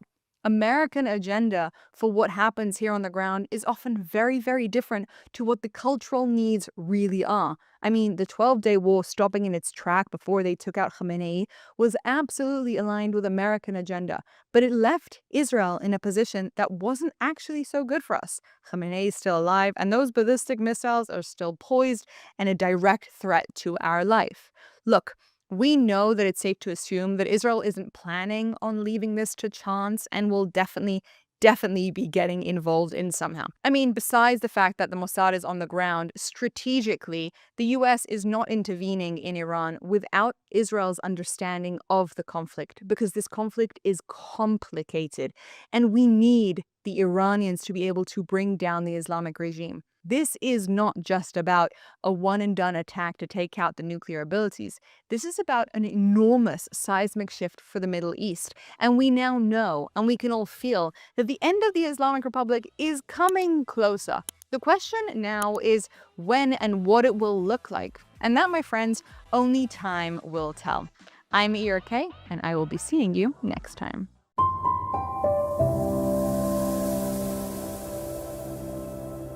Hi, my name is Vered Mezuman Aviad. I'm the CEO of the Homiya. Okay. It's an organization that I founded 4 years ago with Rav Yuval Sherlo to help to build a community for the people who are dealing with mental challenges and to help their families. We have a hotline that people can phone us and they can get support and know where to go and what to do, and to help them to be there with them in the worst times of their life. What made you start this organization? What happened? Okay, I'm a mother of a daughter who is dealing with bipolar, and we went through a very, very long way, through many, many hospitalizations. And the hard thing was the loneliness. We felt so loneliness in this time or the times, and we didn't know where to do, and we didn't have anybody. And I decided that I want to do it easier for other people, that they don't have to suffer as much as we did as a family. So that's why I started this organization. And we come to the hospitals, we bring music, we bring good food. Wow. And we bring DJs, we are dancing. All the hospital, it's like, it's unbelievable. It's a party. Yeah, we make party. Amazing. Yeah, you can't just give them pills and that's it. You should be there with them. It's so important. And what are you doing here? Okay, so we came to this conference, and my colleague Rav Yuval Sherlo is going to speak. He's going to speak about the power of community. I spoke to someone very high position in the Misrad HaBriut, and he said to me, there is not enough tipulim for everybody, but what can we do is building a strong community and be there with the people. You don't have to do so many things, just to accept their story, to be there, to be willing to listen to the sorrow of the people. And I think that this way we can change the way in the Israeli society, the way they treat people who are dealing with mental challenges. Amazing. Thank you. Thank you so much. Thank you.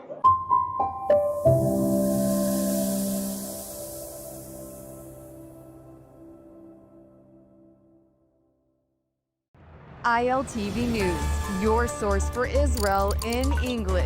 Reporting from the ground where it happens, as it happens. An authentic, trusted voice in daily Israel news. Airing on 11 international TV channels and now launching a 24/7 Israeli news channel. Reaching millions every month across all social platforms. Independent, real, powered by truth. We don't just report, we connect. Thanks to a worldwide community that stands for truth. This is ILTV, your source for Israel in English.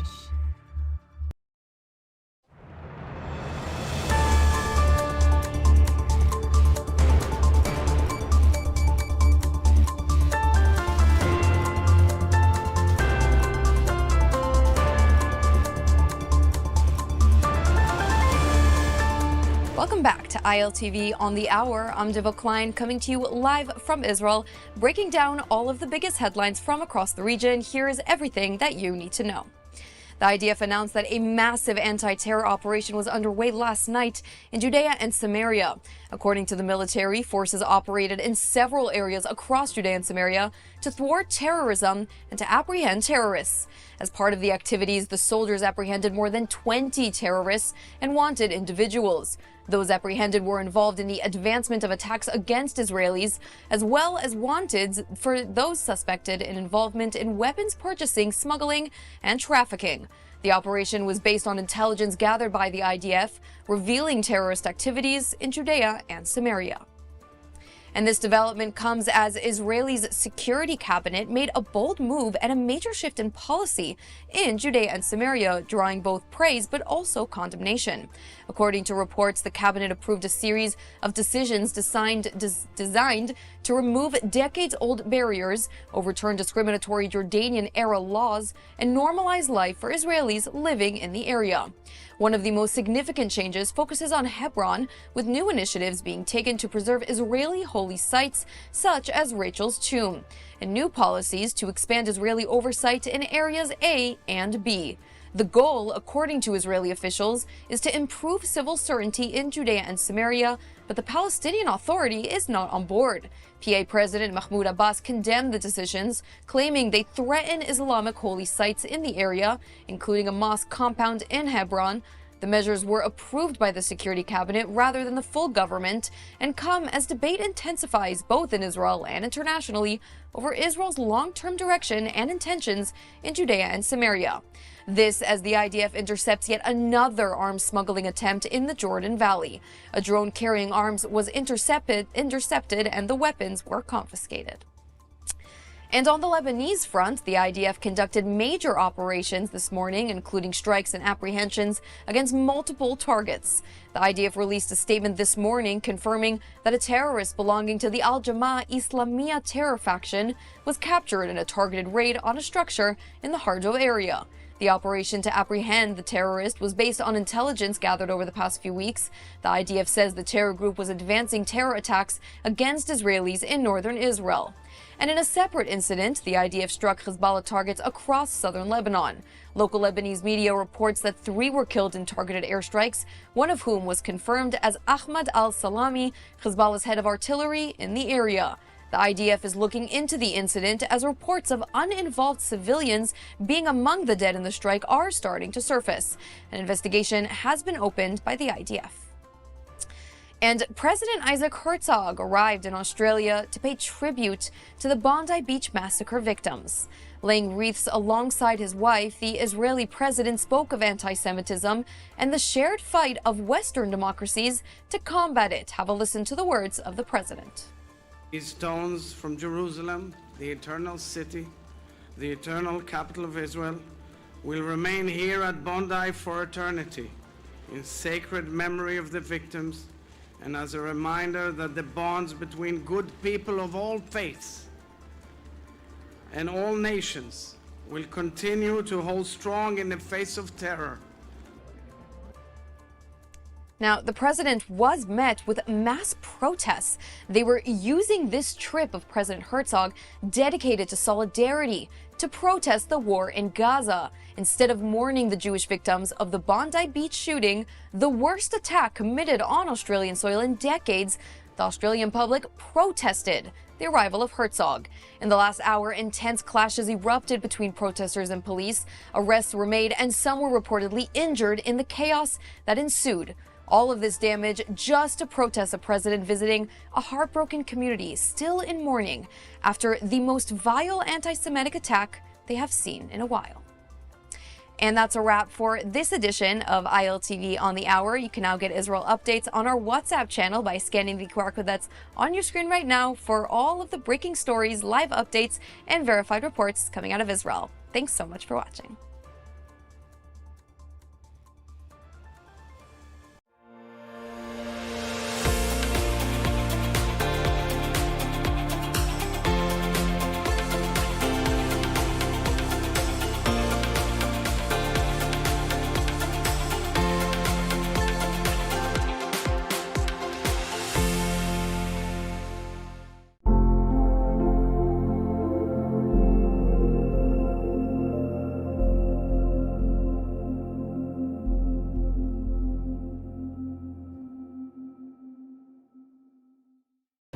Our goal is to end the loneliness epidemic. Loneliness is more dangerous in this world than nearly any other challenge that's out there. The Surgeon General in the U.S. talked about that loneliness is more dangerous than smoking 2 packs of cigarettes every single day. Stop it. This is true. What? So you can start smoking now. Just have lots of friends. I can't. I'm allergic. I hate it, but fine. As do I. Oh my gosh. What? So Meetup is all about helping people find and build community. Whether you're single and you're looking for that significant other, whether you're married and you're looking for a book club for you and your spouse. Welcome to the Jewish Matchmaker podcast on ILTV. I'm Aliza Ben Shalom, and today I am here with David Siegel. He is the CEO of Meetup, the largest platform for finding and building local community.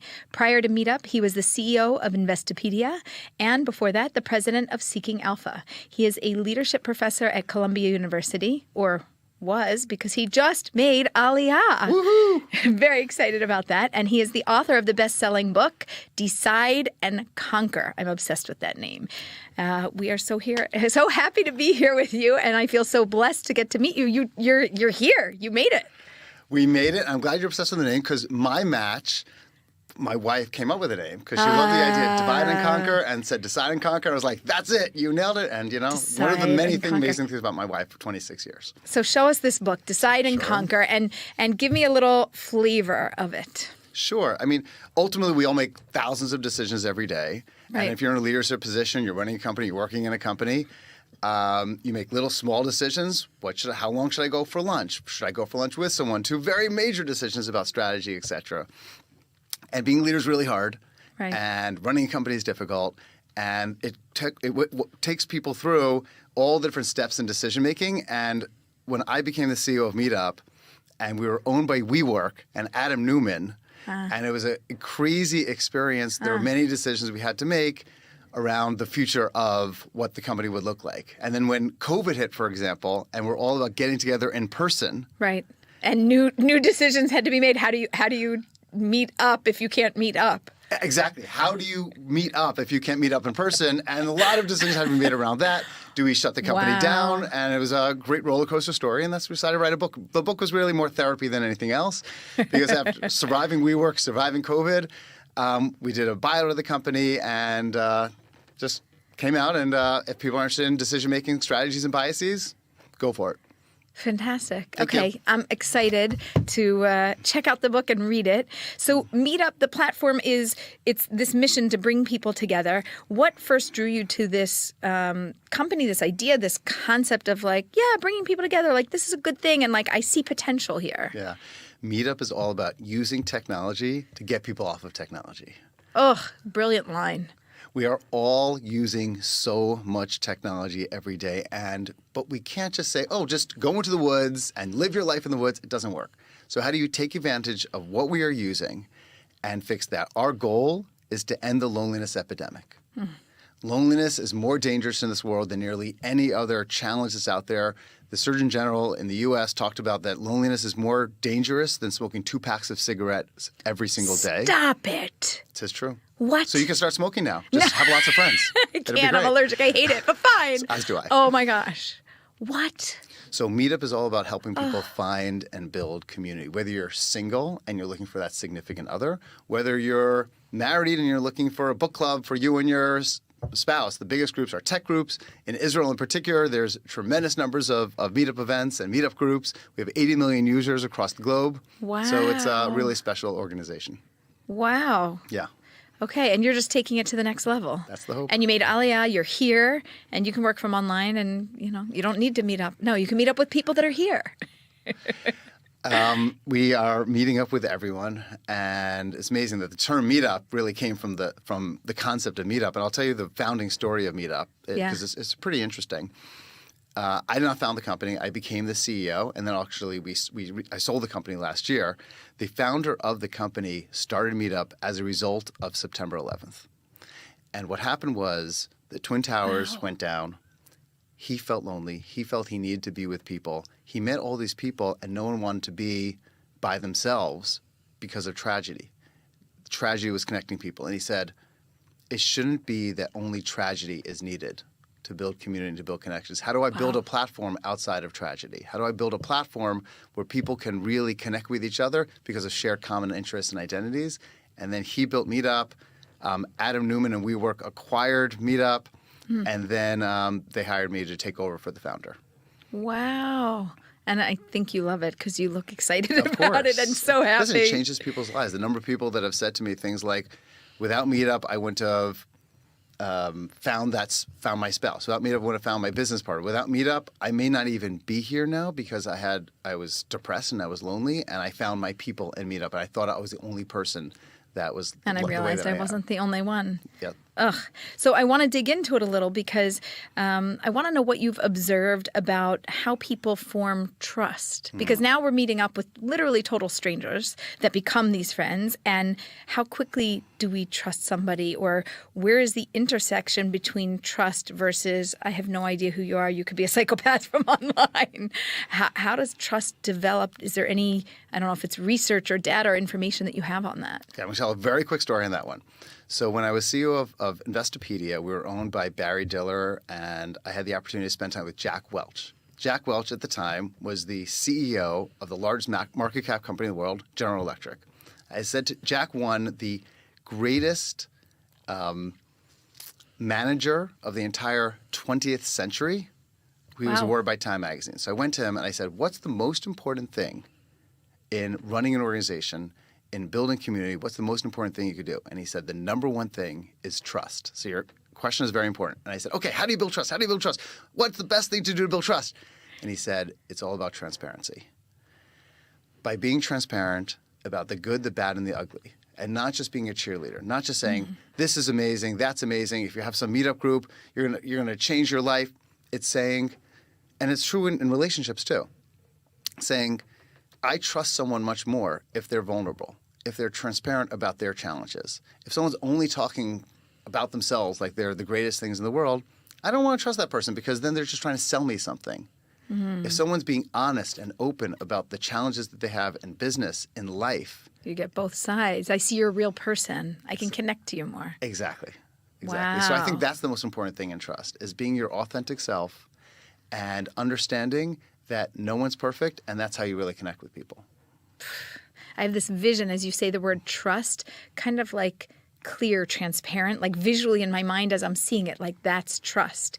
Is this I have trust and transparency are now forever forged in my brain. Exactly. And they work. Good alliterations, right? Yeah, perfect. I like alliterations. Often I see singles that are trying new methods to like put themselves out there. And as somebody who has basically built his career on, I would say, like this experimentation, this relationship, this trust, this connection, how do you encourage somebody to take these risks? Because it's not so easy to do, right? It's like, I want to do that. And then you try it and you're like, oh, whoa, just kidding. Like, I can't take a risk like that. It's incredibly intimidating to go to a meetup event or any event by yourself. Right. You go against the wall. You don't know if you're going to know anyone, and it's scary. So step number one is try to find someone to go with. That always helps. Okay, start with a friend. Start with a friend. So it's the two of you going to meet up. We've also now doubled the numbers of people that might show up. Which makes me meet up happy, so we like when that happens. Okay. But the number of people have told me that they've driven up to an event, and they sit in the car, and they're just afraid to get out. Because for many people, there's introverts and extroverts. You're an extrovert, I'm an extrovert. Many people in this world are introverts. And having to go to an event, having to meet that potential significant other, when you're an introvert, it's very scary. It's very intimidating. So one of the things I like to tell people is there are singles events, and there's just broad events around a topic that you're interested in. And I'll share another story, actually, which is I met this meetup organizer, and he said to me, David, I have to tell you what happened. He has a networking group, and he has a bowling group. And he said, the reason I created a bowling group is just to meet people, and network group I did in order to, find my next job. And he said, the bowling group, I ended up getting my last 2 jobs from, and the networking group, I ended up meeting my best friend. So my point to that is in terms of dating, if you go to an event that has potentially nothing, it could be a hiking event, it could be a book club, it could be anything that's just an area that you're passionate about, where you can meet people that are equally passionate about Harry Potter movies or whatever it is, go to areas that you're passionate about. Build relationships around things that you care a lot about. You like soccer? Play soccer with people. Great. And amazing relationships and things can develop. So that's kind of my advice. You don't necessarily need to go to these networking events or big singles events. Find an area of passion and you'll find your people. Go have fun. Go bowling. You might get your next job. Exactly. You never know. Just get out and do things and great things happen. Do stuff. Do stuff. Get out. Nike knew what it was doing there. Right. Just do it and get out of your house. COVID's over. It's fine. We can move on with our lives and we can actually meet up. I want to shift a little bit. In your journey as a CEO, what's one decision that maybe you would look back and say, I think that was a mistake? Something maybe, I don't know, could be early on, could be later on, a valuable lesson and something that helps us to understand how we make decisions. And we know sometimes we win, right? And we made the right decision. And sometimes we win because we made a decision and it was the wrong decision. And now we have clarity and we can move on. I love that you said that. I'll just quote Teddy Roosevelt, former American president, who said, the best decisions are great decisions, the next best decisions are bad decisions, and the worst decision is no decision. So what you were saying is exactly right. The mistake that I would say that I made, and this is an embarrassing thing, not just once but multiple times in my career, is I was ambitious. I wanted to become a CEO of a company earlier in my career. And oftentimes I made decisions that were in my best interest, but weren't necessarily in the best interest of the company. So an example of that would be I developed a new technology when I worked for a pharmacy chain, and the technology had major business problems and technical problems, but I wanted to keep expanding and growing it. And we expanded it to 200 different locations, and that was wonderful, and the technology didn't work, and I was fired. I think my point there is what I oftentimes tell people who work for me is the most selfish thing you could do in an organization and in a relationship is to be unselfish. If you try to continuously do things that are just in your best interest, do things about your ego, your self-aggrandizement, you're making yourself look better all the time, you're going to end up looking worse. And I think that's a big mistake that I made. And I think the more unselfish you can be, that doesn't mean not taking credit for things. It doesn't mean, being a pushover. But it means finding ways to do things to just genuinely help other people. You know what? Karma. Good things happen. Set up other people, and you will end up finding that significant other too. Right. I was going to say, set up other people and you'll be set up. I had the. It's true, though. Right. Okay, so leading into dating and marriage, people always struggle with this analysis paralysis. Do I date you? Should I go on another date? Should I go on a fifth date? Should I marry you? Or maybe I'm going to break up with you. And I'm always thinking, should I marry you or maybe I should break up? Like, how did we get to the point that either we're getting married or this whole thing is over? What is it with decisions? Teach me about decision making. Give me the lingo and the jargon and how do people get through this a little bit more gracefully? Okay, I love it. So everyone has an energy and a reason that is the most overwhelming reason of why they make a decision. For too many people, fear is a basis for decisions. I'm taking notes here. Keep talking. I'm not even joking here. Fear, top decision. And when people make decisions out of fear, it turns into, oh my God, I got to get married now because I was just the bridesmaid at 10 other weddings and I'm fearful. Oh my God, this isn't the right person for me. I got to shut this relationship down so I can start something else. Fear. When people are driven through fear, it's a big problem. When you're driven through love, I don't mean love in terms of romantic love. I mean loving what you're doing, loving yourself, loving how you spend your time. You are doing things that are your true, authentic self, good things happen. I think another big thing is, frankly, self-awareness and the inclination for people and decisions to just lie to themselves all the time. So true. Versus to say, hey, we talked earlier about failures and introspection and transparency and saying, hey, here's something I'm not good at. What do I do to take that into account? So we talked a little bit about biases up front. So I'll give you an example. One of the biggest and most problematic decision-making biases, general in life, is recency bias.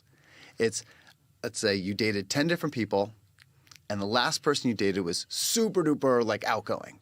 So outgoing, you're just like, oh my God, it's pulling energy away. So then what do? The next person you decide that you want to go out with is going to be the exact opposite of that. The rebound, the opposite. The rebound, the opposite. And then people keep flip-flopping. And they rebound back and forth.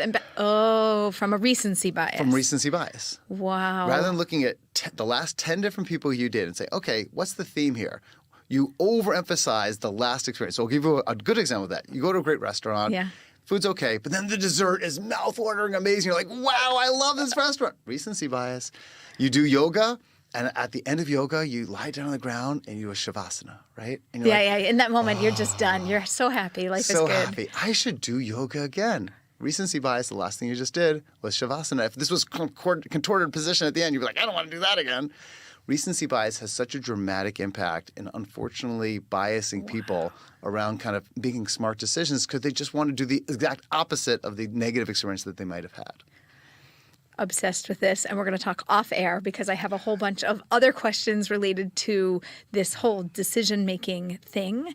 But just to let you know, I had a client who must have understood this principle at a root level, and she gave me a whole graph and chart, and she started telling me, well, this boyfriend like this, she ranked them, graded them, she had a whole thing, and this works for me and this doesn't, but it wasn't on one person, it was like the last 10 experiences. Beautiful. And she presented me this whole chart, and I was like, okay, well, you are one of my spreadsheet people. What shall we do with all of this information and where do we go with it? But I think it's fascinating. It's not just the last thing.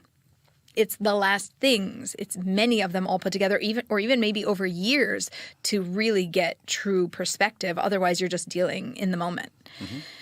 Okay, so as we are moving on and shifting, talking about maybe coaches or leaders or people who are prone to maybe making a fast decision or daters, how do you help somebody to get out of their own way and it'd be great if I could always look back and have that perspective, but are there any other tools that we can have to help us not make a really fast decision? Okay.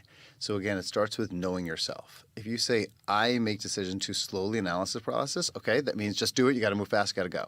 If you're the opposite and you make decisions way too quickly, not thoughtfully enough, you say yes to too many things, you're dating 3-4 different people at the same time, great. So I'm a big believer in creating rules and forcing mechanisms. We're going to be good friends. I love rules. Go ahead. Keep going. I'm taking notes. I'll give you my personal forcing mechanism because I like exercise is I'm not allowed to shower until after I exercise. And that's my punishment for not exercising. I need to shower first. So I twin a negative thing and a positive thing together in order to do that negative thing that I don't necessarily want to do. Brilliant. So not good for mommies. I mean, we just shower twice a week. That's all we have time for. But yes, that's pretty good twice a week from when we had young kids. Once a week with young kids. So what I would say to a person that makes decisions too quickly is to say, okay, what rules can I set up? So for example, a rule can be, I am going to give everyone a second chance. That's a rule. Mm-hmm. Unless there's and I'm not doing it because I like them, and I'm not doing it because I think there's potential. I'm just doing it because I made a rule. Because I made the rule, and I'm going to keep to that rule. And you know what? Sometimes in that second chance, you could have an amazing experience. It's just a rule that you're going to live by no matter what. Another rule can be, even if I had a not great conversation before we got together, we're still going to get together. Because a lot of times people call. Have bad conversations, phone calls, texting, and it's done. Exactly. A lot of texting and then ghosting after texting, which not that I would know, I've been married 26 years, but so I hear from friends. At least we didn't have text, we barely had ghosts back then. So I think developing those rules for yourself in terms of dating, I think can be incredibly important. And if you make decisions too quickly, again, what are the rules that I could live by? Well, one is, okay, a rule that I'm going to have is I am not going to care about these 15 different criteria that all have to be boxes that I check in order for me to say this person is the right person. I'm going to go a little bit more with my heart rather than just the laundry list, pro-cons list of analysis. And I think if people go with their heart, they're oftentimes very surprised about how different it is than their head. And they can end up being a lot happier. I really like it. And the thing about rules, just to step back, for me, I also learned there's always exceptions to a rule, which, by the way, doesn't cancel the rule. It's just this time I'm not following the rule, but every other time I go back to actually having the rule. And that's been something that's been really helpful. Nice. A rule is your anchor. You shouldn't be miserable having to keep to these rules. That doesn't work. Yeah, totally.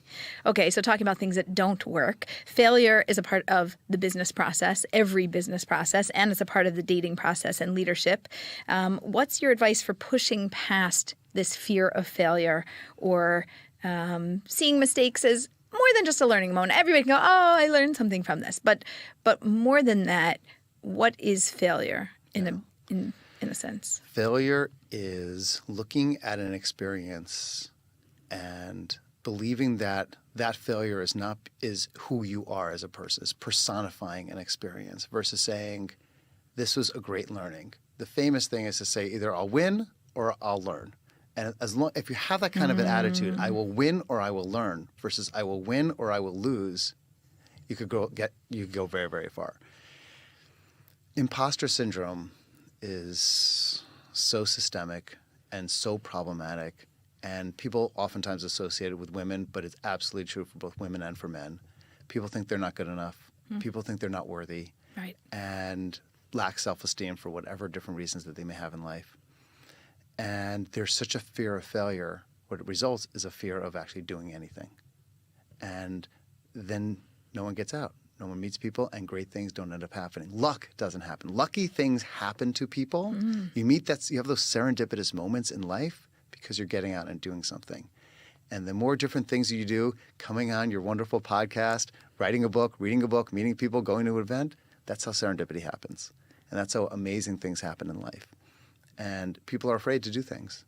And the reason why is because they don't want to think that they are a failure as a person. The key is separating it out. This experience, this event failed. This job failed. This relationship failed. That doesn't mean that I'm a failure. It means I learned a lot. I learned a lot. I walked away. I'm richer because of this moment. Failure's great. Failure No, means it's true. more learning. It's so true. You learn so much. But sometimes It's great. there's really expensive lessons, either financially or emotionally, and I've experienced both of those. And I can think of, business times where I have made a really expensive, bad decision. Now, I tried to comfort myself saying, but you made a decision and like you won't make the same mistake twice, we hope, right? And we have all of these things that go through our minds. And even though it's a little self-soothing, but it's not, we don't like failure. Like we haven't made peace with failure. I love failing. Yeah, I think we need to make peace with failure. I love failing. I love growing. I love learning. I think through failure, through pain, through challenges, that's how you become the best person you could be. Okay, that's good because dating, I always tell people 99% of the time you're going to, quote, fail. You won't meet that person, but you'll succeed because you'll have had an experience. You'll get, one step closer, as we say.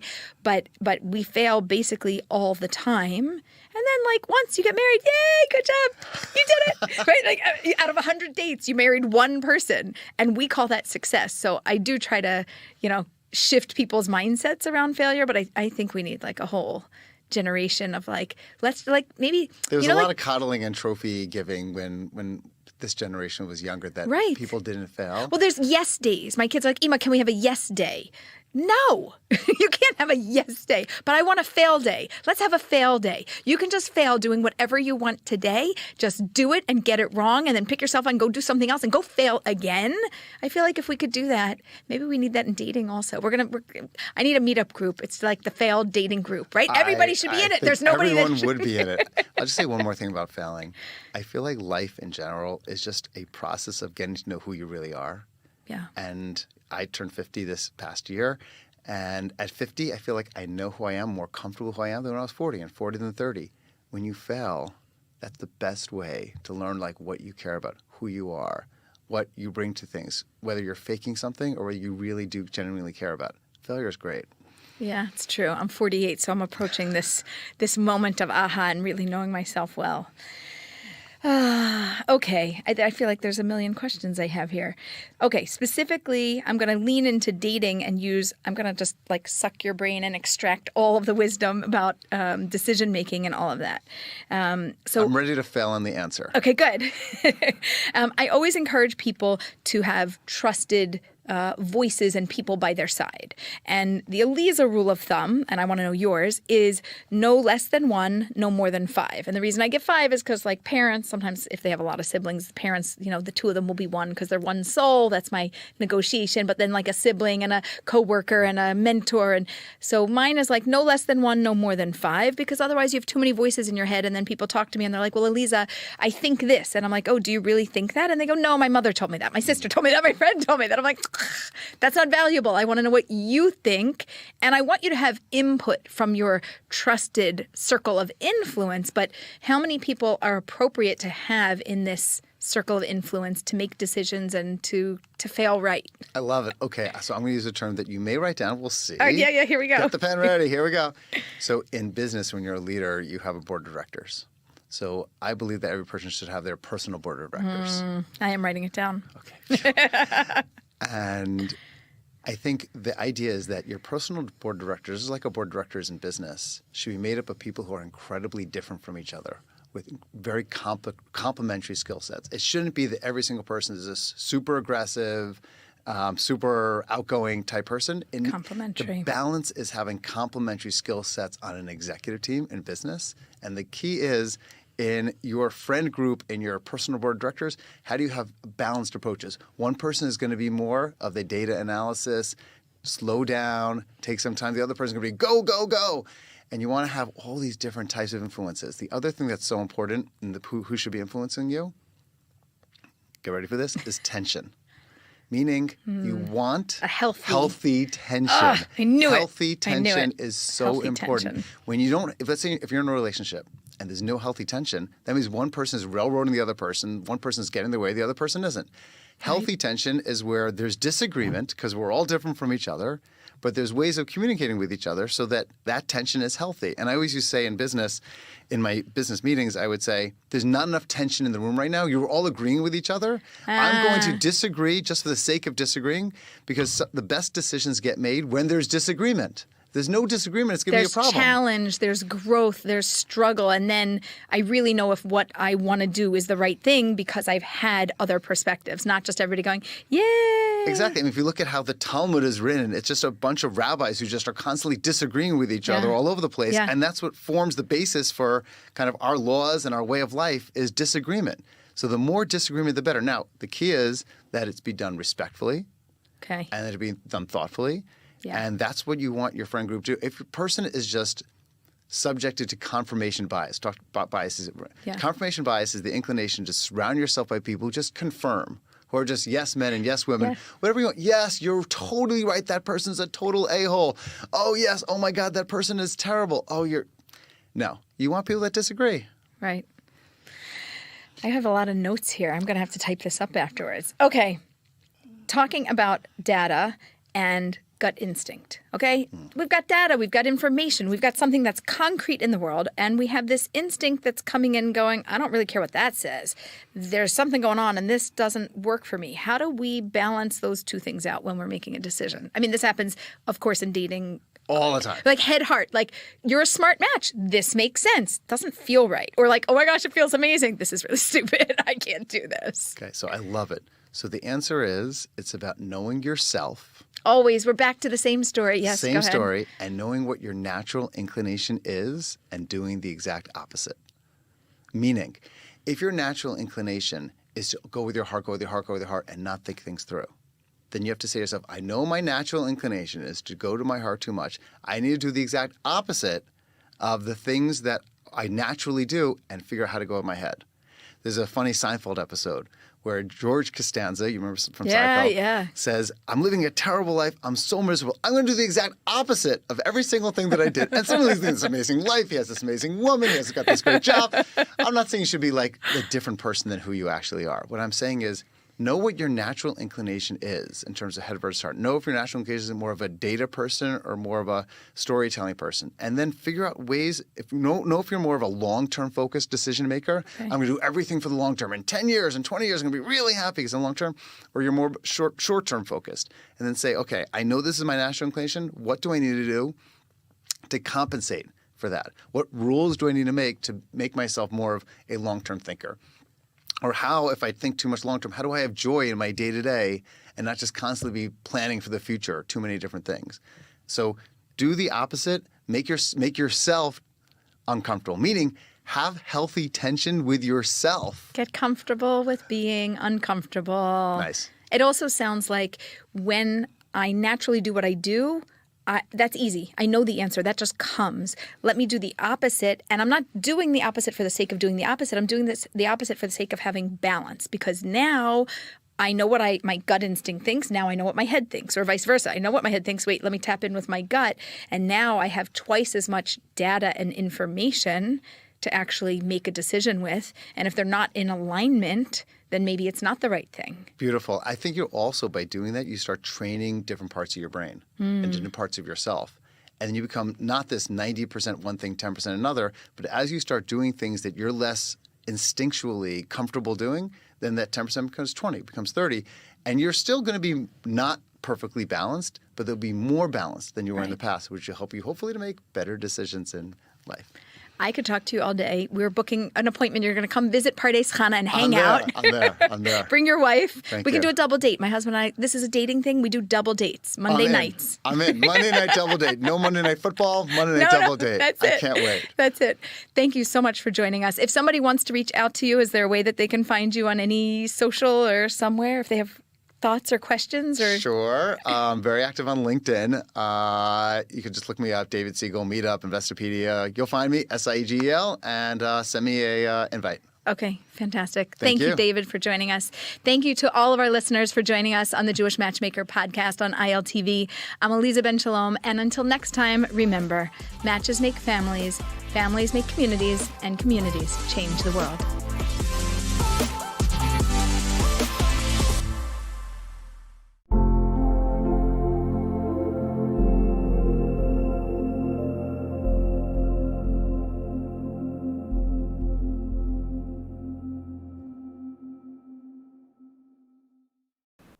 As the unrest in Iran continues and speculation grows that the regime could be dragging Israel into another war, the Jewish state is preparing for a ballistic missile attack, one similar to the previous attacks by the regime.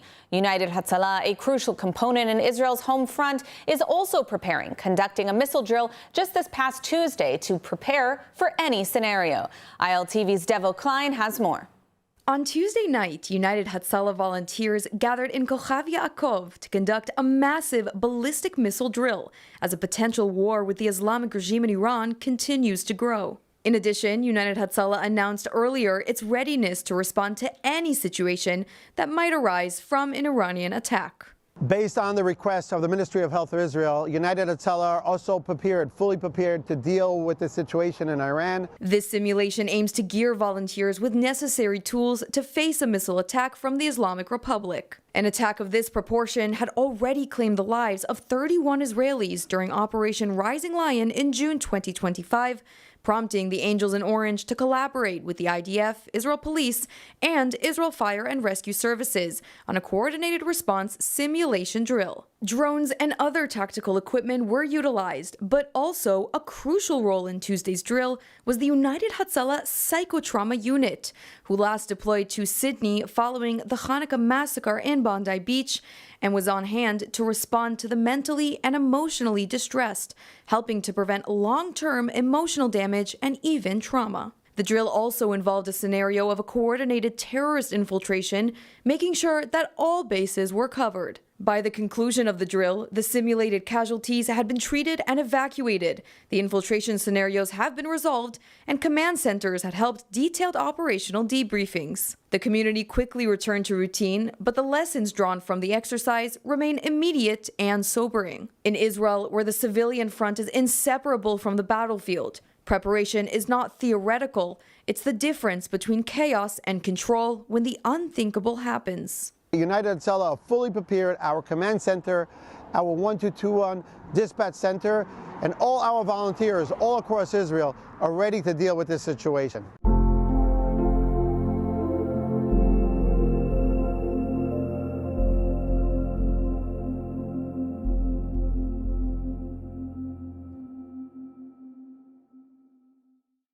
If I was to tell you that the most intense battlefield between Israel and Iran today has no tanks, no jets, no missiles, just servers, cables, and a few very quiet rooms of people who don't give interviews, you might think that I'm being metaphorical, but I'm not. Because Israel has built not one Iron Dome, 2 Iron Domes. One is the Iron Dome that everybody knows about, with the interceptors in the skies that intercept rockets that have been knocked down over cities. But there is a second Iron Dome. It doesn't explode, it doesn't light up the night, and it never shows up on the evening news. It's the digital Iron Dome. And in early 2026, that second Iron Dome may be doing more work than anyone realizes, because it's intercepting threats long before they ever become headlines. There's no air raid sirens, there's no dramatic footage, no heroic music swelling in the background. It's just people and keystrokes. And you know what? Here is the irony. Israel's most effective defense system may also be the one you never see and never hear about and never fully understand. Because the moment it gets public explanation, something has already gone very, very wrong. I'm Daron Spielman, and welcome back to True East. For decades, the Israel-Iran conflict has been described in very familiar language. Missiles, proxies, nuclear centrifuges, red lines, and speeches at the United Nations that sound urgent, but change absolutely nothing. But running quietly alongside all of that is another war. It's one that doesn't aim to destroy buildings, but to interrupt the thinking of Israel's enemies. Cyber defense does not create images of victory. It creates uncertainty. And it is uncertainty that is devastating for the regimes that depend on rigid hierarchy, a central command, and ideological discipline. That's why Israel didn't stumble into cyber warfare. As a matter of fact, since the early 2000s, Israel has deliberately built two defensive layers, one physical and one digital. But they're both designed to do the exact same thing: stop the threats before civilians pay the price. The 2026 JNS International Policy Summit is coming this April. April 15th through 17th, once again at the Waldorf Astoria in Jerusalem. I'll be there, and I really hope you'll join us too. You can visit jnssummit.org to register and to see the speaker lineup. It's an exceptional group this year. I look forward to meeting you in Jerusalem this April. According to foreign sources, the first proof that possibly this was in theory came long before today's headlines. In fact, it came in Iran. In 2009, engineers working at Iran's Natanz nuclear facility, yes, that is the same nuclear facility that Israel and the United States bombed just a few months ago. Researchers there began seeing something very strange. Centrifuges began to fail. Then more failed. Then hundreds failed. But the screens told them everything was fine. The rotational speeds of the centrifuges looked normal. The temperatures looked stable. There were no alarms. What they didn't know was that a worm had entered into their system. Not malware that smashed files. A worm that lied.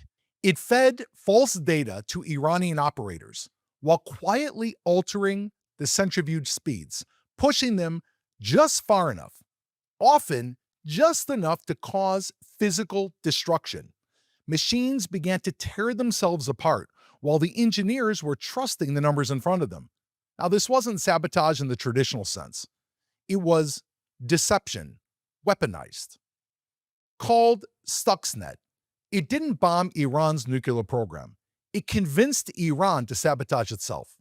Now, according to reporting by the New York Times and the Washington Post, and confirmed by multiple cybersecurity firms, the worm, which was possibly developed by the United States and Israel, exploited several zero-day vulnerabilities, which are security holes unknown even to the system's engineers. Now, at the time, building something like that took years and enormous resources, so much so that researchers concluded only a state actor could afford it. And that matters, because cyber warfare at this level isn't opportunistic, it is strategic, which raises the obvious question. Why was this deployed against, of all places, Iran? Meaning there are other hostile regimes out there. There's North Korea, there's Russia and China. But we have to understand from the very beginning, Iran is different because Iran openly seeks the destruction of another state. And because if Iran crosses the nuclear threshold, it doesn't stop with Iran. Turkey, Saudi Arabia, Egypt, even possibly the UAE, a Middle East with multiple nuclear actors is not a Cold War scenario. It's absolute chaos. Unlike other nuclear rivalries, Iran's doctrine, it's not about stability. It's ideological. And ideology mixed with nuclear weapons does not deter, it escalates. That's why Israel views Iran not as one threat amongst many, but as the organizing threat. Since Stuxnet, cyber warfare hasn't remained exceptional. It has become permanent, and the battlefield has exploded in scale. In just 2 days today, the world produces as much data as it did from the beginning of civilization until 2003. By 2019, nearly half the homes on Earth had a computer. By 2021, 2 years later, there were roughly 15 billion mobile phones worldwide. By 2022, more than 26 billion devices were connected to the internet. Every one of those devices is progress, and every one is also a potential entry point. Cyber warfare doesn't require divisions or air wings. It requires access, which is why non-state actors embraced it, especially those losing on the battlefield. Now that brings us to Hezbollah. Hezbollah did not invent cyber warfare, but it did professionalize it as a proxy. Just like Hezbollah is a physical proxy for Iran, Hezbollah is a digital proxy of Iran. Long before its battlefield losses, Hezbollah began building a dedicated cyber unit known as Cedar. Cedar is not a loose group of hackers. It's structured, trained, funded, and directed by Iran. Its headquarters operates out of Dahiya in southern Lebanon. The mission of Cedar is not random disruption. It is strategic harassment, data theft, and psychological pressure. After Israel strikes in 2024 decimated Hezbollah's commanders and weapon stockpiles, Cedar didn't shrink. It expanded. Following Israel's pager and communications operation in September 2024, which killed, maimed, and incapacitated large numbers of Hezbollah operatives, Cedar's budget reportedly increased by hundreds of percent. According to Lebanese cybersecurity experts, more than 300 hackers now operate there, paid directly by Iran. This was not an improvisation. It was adaptation. Hezbollah shifted from rockets to routers. Then came October 7th, and while the world focused on the physical horrors of that day, a parallel escalation unfolded online. Within hours, previously unknown hacker groups emerged claiming access to Israeli civilian and military data. Over the following weeks, tens of thousands of records were leaked. Medical files, identity databases, personal information of civilians and soldiers. More than 15 cyber groups linked to Iran, Hezbollah, and Hamas participated. Some of them dumped the data publicly, others seeded it into the dark web. All of it was designed to intimidate, destabilize, and erode trust. Again, this wasn't spontaneous, it was coordinated. And just like before October 7th, the indicators were there. So the question is, how does Israel respond? Not with speeches, but with quick organizational structure. Israel's cyber strategy today rests on three pillars: early detection of threats, active disruption of enemy means, and strategic ambiguity. The first is early detection. Israel treats the cyberspace the same way that we treat the airspace. Every abnormal signal matters. Tens of thousands of hostile probes are detected daily and traced to Iranian-linked infrastructure, targeting power grids, water systems, hospitals, and even the financial networks. In 2020, an Iranian cyber operation attempted to manipulate chlorine levels in Israeli water facilities. It failed, not because of dramatic retaliation, but because the system noticed something that didn't belong. That's the point. Quiet competence. The second area is active disruption. Cyber defense in Israel doesn't sit still. If a hostile network is identified and mapped, it may quietly stop working the way it was meant to. Servers might begin to fail. Communications lag. Infrastructure and instructions arrive late or not at all. Iranian cyber units linked to the IRGC have suffered repeated unexpected breakdowns. During moments of regional tension, most were never acknowledged publicly, but the pattern is there.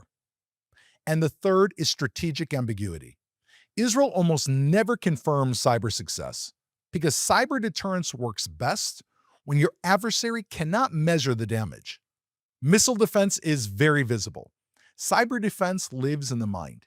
Iran must assume that any digital move, any escalation, any coordination across its proxies may have already been compromised.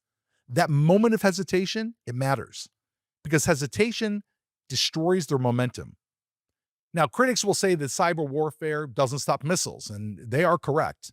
They'll say cyber tools can't prevent nuclear proliferation. That's also partially true. But that really misses the point of what cyber is. Cyber is not a replacement. It is a multiplier. It buys times and it degrades confidence. It forces doubt, and authoritarian systems, they fear doubt more than they fear bombs. Who failed? Who leaked the information? Who sabotaged us? Now that suspicion corrodes power from the inside. The future of warfare is not cyber or kinetic. It is both together. Cyber is digital, kinetic is traditional warfare. It is not one or the other. It's both. And probably the clearest example of that that's ever been seen in world history was when Israel hit Hezbollah's communication network in 2024. Almost at the same time, thousands of pagers and walkie-talkies went off. That wasn't a message. That was an operation. It showed what this is becoming: the digital layer and the physical layer moving together deliberately in the same moment. And if you're paying attention, that's the direction that war is headed. Cyber defense does not make the headlines, but it does shape the outcome. That is the real insight into the digital Iron Dome. I'm Daron Spielman, and this was True East.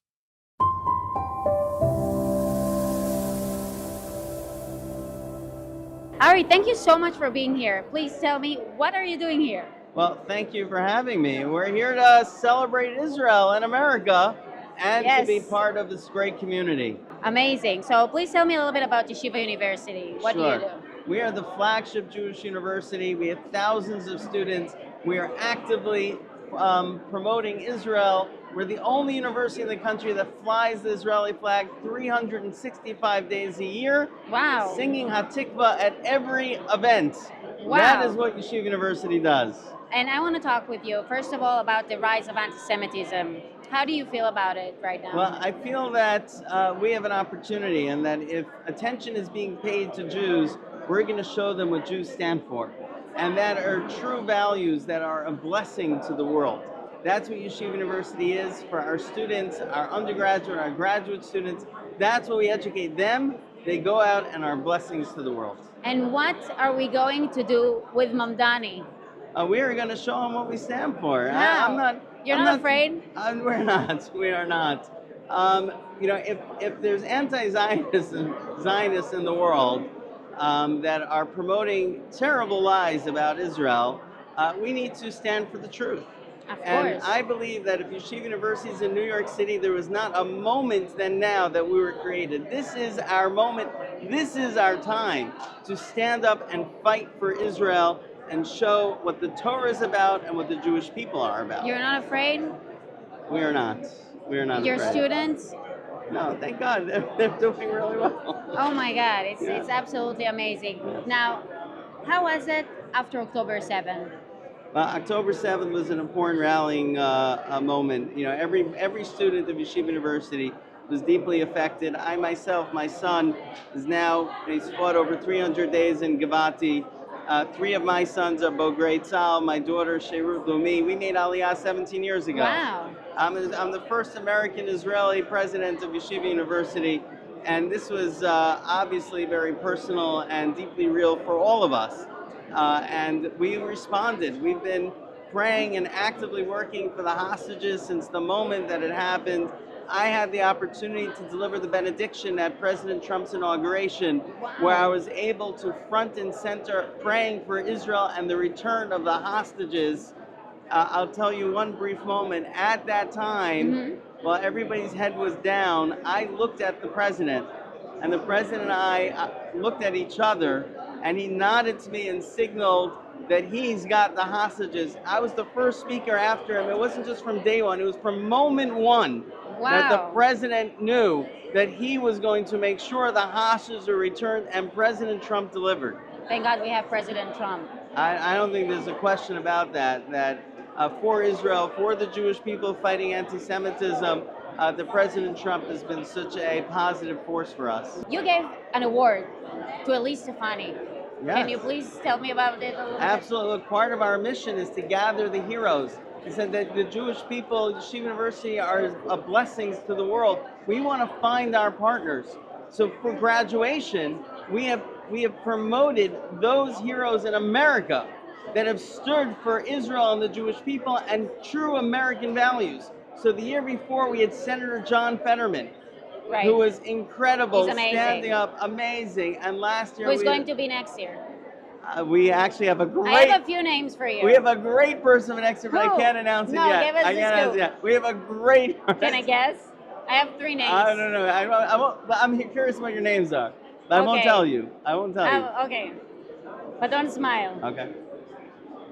Ted Cruz, Lindsey Graham, and Tom Cotton. One of them, Those are 3 good ones. I'm not going to say a word. it's I'm not gonna Lindsey. say- I I'm saw not it. going to say a word. Lindsey actually greeted me. I spoke at the Senate this year. And Lindsey spoke to introduce me and greeted me. He's he's a good man. But I'm not saying anything. I'm not saying anything. There's no comment. Maybe invite the president. Listen, I have no comment right now. No, really. I have a great scoop here. I have no comment right now. No, I'm joking. But, what is your yes. next goal? We are building our graduate schools for excellence. So we've actually doubled in size from in our graduate students, which are not just Jewish students, but they come from all countries and all over the world. So they have an opportunity to study in a Zionist university. So let me tell you, we had a Where group, can I sign in? It's amazing. And they're enormously successful as professionals. So recently we had this group from South Korea. They came to Yeshiva, they wrote me a note, they said, "Dear President Berman, we love Yeshiva, we stand with Israel." That's what's happening. All these students from all countries and all cultures, they come and they see what a blessing the Jewish people are. We welcome them into our home and our hearts, and that's what we're promoting. So we're continuing that, growing our graduate schools. We're just starting an engineering program, which is going to be amazing. We've opened up a new college of science and health. We've really been expanding enormously, and we're seeing great interest from students, from faculty, from donors. People want to support today the flagship Jewish university. Okay, so usually I ask from people to send a message, mainly to the Jewish people. Yeah. But now I want to ask you, what message would you like to send? Maybe to Mamdani or President Trump. You can decide, but who do you want to send a President message? Trump, it's thank you. To Mayor Mamdani, it's we will always stand for Israel and for the values that we hold dear. And he should know that we've been here for over 100 years in New York, and we are confident that we will continue to grow and expand and stand strong. Do you understand Hebrew? אני עליתי So, לפני 17 okay, שנה, אני בוגר של so האוניברסיטה I'll say העברית. the sentence of Tal Brody. You Yes. remember? כן, אנחנו כאן, ואנחנו על המפה, ואנחנו נישאר על המפה. absolutely. Thank you so much Thank you. for this Thank you for interview. having Thank me. you for your time. Okay. Thank you.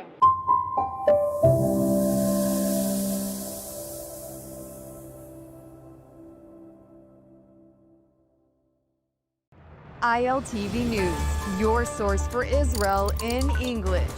Reporting from the ground where it happens, as it happens. An authentic, trusted voice in daily Israel news. Airing on 11 international TV channels and now launching a 24/7 Israeli news channel. Reaching millions every month across all social platforms.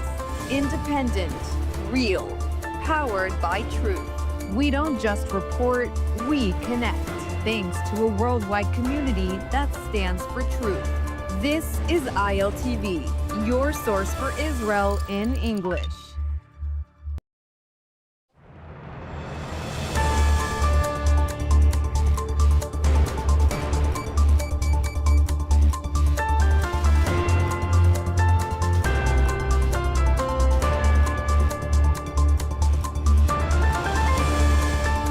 Welcome back to ILTV on the Hour. I'm Diva Klein, coming to you live from Israel, breaking down all of the biggest headlines from across the region. Here's everything that you need to know. The IDF announced that a massive anti-terror operation was underway last night in Judea and Samaria.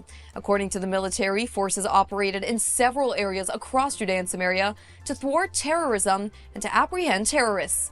As part of the activities, the soldiers apprehended more than 20 terrorists and wanted individuals.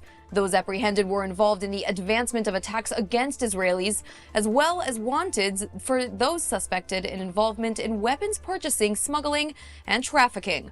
The operation was based on intelligence gathered by the IDF, revealing terrorist activities in Judea and Samaria.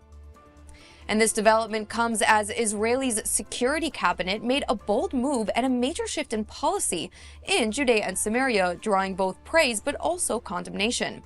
According to reports, the cabinet approved a series of decisions designed to remove decades-old barriers, overturn discriminatory Jordanian-era laws, and normalize life for Israelis living in the area. One of the most significant changes focuses on Hebron, with new initiatives being taken to preserve Israeli holy sites such as Rachel's tomb, and new policies to expand Israeli oversight in areas A and B. The goal, according to Israeli officials, is to improve civil certainty in Judea and Samaria, but the Palestinian Authority is not on board.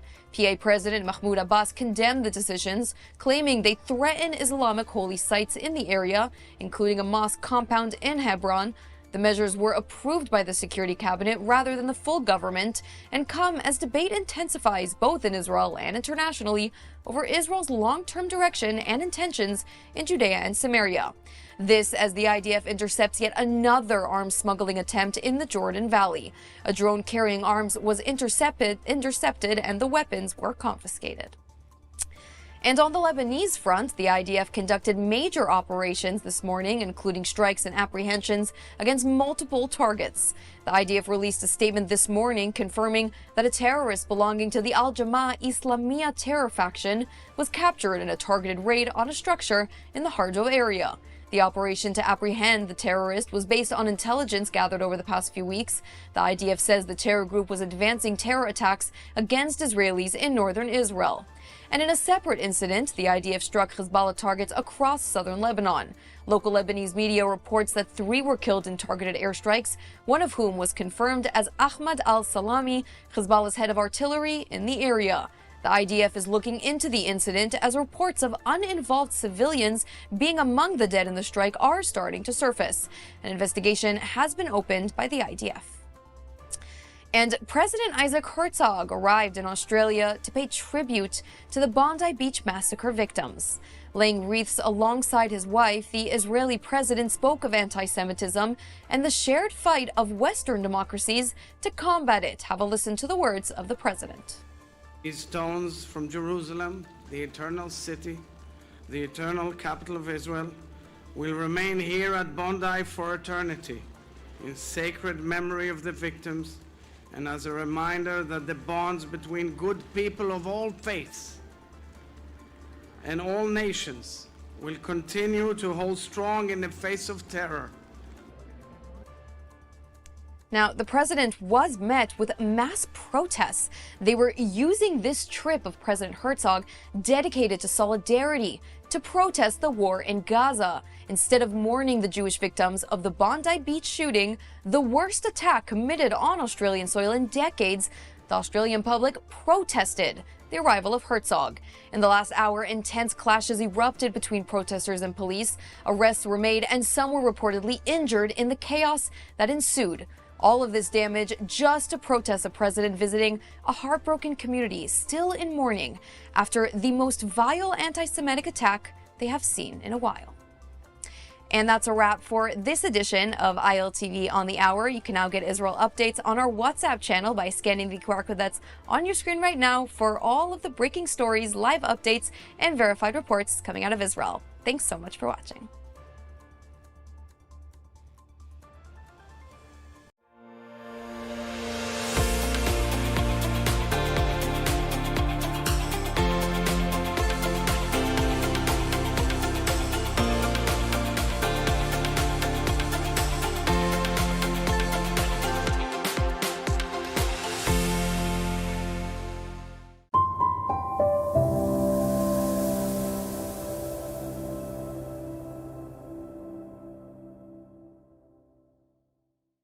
The messaging towards the Iranian has to be very, very clear. We're going to bomb the military apparatus. We're going to go after the ballistic missiles to prevent retaliation. And after that, we're going to go through after the repression sites, and that's when Iranians can rise up. There is no expectation of boots on the ground. That is very crucial. We're not talking about risking American lives. It's just about air support and really messaging towards the masses that have mobilized against the regime. The only way that you can ensure stability, both in the region and globally, is to back these protest movements. Hi, everyone. Welcome to another episode of Off the Record. This is a place for us to have conversations that go beyond the headlines or sound bites. Our goal here is to unpack the stories shaping our world and to have the conversations that are too often avoided or oversimplified. I'm your host, Zina Rachamilova. Let's get into it. Well, my friends, it's been another long week of the waiting game. You all know the phrase, the calm before the storm. That's very much the feeling right now. But let's be clear, it hasn't been calm at all inside of Iran. Over the weekend, multiple explosions were reported across different locations in the country. In the southern port of the city of Bandar Abbas, at least 2 people were killed and 14 others injured in an explosion at the port. Iranian authorities, including the fire chief, were quick to say that the explosion was caused by a gas leak. And if you've been paying attention, you've heard that one before. Iran has a long history of these so-called accidental explosions, especially in major industrial facilities like chemical warehouses or factories. Then there was an incident in Ahvaz, near the border with Iraq, where 4 people were killed in yet another gas explosion. In the past, authorities have routinely blamed these blasts on gas accidents, even when witness accounts and the evidence tell a very different story, and this time is no different. According to the Iranian opposition outlet Iran International, residents of the building insist it was never connected to a gas network in the first place. While this has Mossad's fingerprints written all over it, senior Israeli and American officials denied any connections to the incidents. So, where are we now? While U.S. military assets continue to be maneuvered across the region, U.S. officials continue to say that negotiations with the regime remain on the table. But there's little indication that either side is genuinely willing to move towards diplomacy. Turkey has actually stepped up as a mediator, with the Foreign Minister Hakan Fidan playing a central role in the negotiations. The regime appears to be willing to negotiate over its nuclear program, but the U.S. demands extend far beyond that. Washington is pushing for significant limits on Iran's missile production, an end to their support for regional proxies, including Hezbollah, Hamas, the Houthis in Yemen, and the Shia militias in Iraq. And in a new addition, the U.S. is demanding commitment by Tehran to halt its brutal suppression of domestic protests. I think it's safe to say that the regime agreeing to these demands is not happening. So in reality, the overall picture points not to negotiations, but instead to preparations for a broader military campaign. And today, a senior U.S. official warned that President Donald Trump's patience with diplomatic talks with Iran is wearing thin. Meanwhile, the supreme leader of Iran, Ayatollah Khamenei, has reiterated that an attack on Iran will start a regional war and vowed that the regime would respond forcefully. So, my friends, while the situation remains tense and the world watches, we're left with more questions than answers. And that's exactly why we brought an expert to help make sense of all of it. Joining us today is Jonathan Saya, a research analyst at the Foundation for Defense of Democracies, where he focuses on Iranian domestic affairs and the Islamic Republic's regional influence. Before FDD, Jonathan led the research at the International Republican Institute, including work on countering China's authoritarian influence, and has contributed to U.S. policy research on Iran at the Washington Institute for Near East Policy and the American Enterprise Institute. Born and raised in Tehran, he studied Hebrew and Arabic at the Hebrew University of Jerusalem and earned his BA in political science from UC Berkeley. Jonathan, welcome to Off the Record. Great to be with you. So can you please start off by telling our audience a little bit about yourself? As you noted, I grew up in Tehran. I was active in the 2009 protest wave. Shortly after, I moved to the States, and prior to joining FDD, I was supporting and training activists inside Iran through State Department grants. So, from what I understand, you are actually Jewish and you grew up inside of Iran. Can you talk to me about what that experience must have been like for you growing up in the Islamic Republic, essentially, as a minority that had to actually really be scared and conscientious about being visibly and vocally Jewish? Absolutely. So I would really differentiate between the systemic nature of anti-Semitism that stems from the Islamic Republic's whether it's security apparatus or government institutions, as opposed to Iranian civil society, especially amongst the youth. You know, when with my peers and friends or neighbors, really religion was not necessarily a topic of conversation. I think Iranian society as a whole is very tolerant toward different beliefs, lifestyles, different ethnicities and different religions.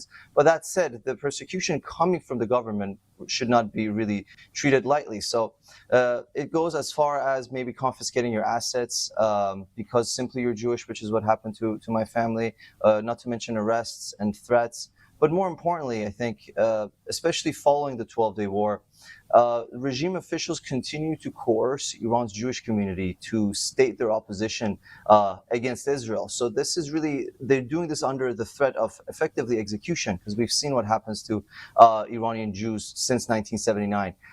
But that said, again, you know, trying to differentiate between how society treats it and versus how the regime treats it, there's quite a gap of the understanding of Judaism between the different parts of Iranian society versus the government institutions. So then, can you also shed light about what the general sentiment was growing up for ordinary Iranians?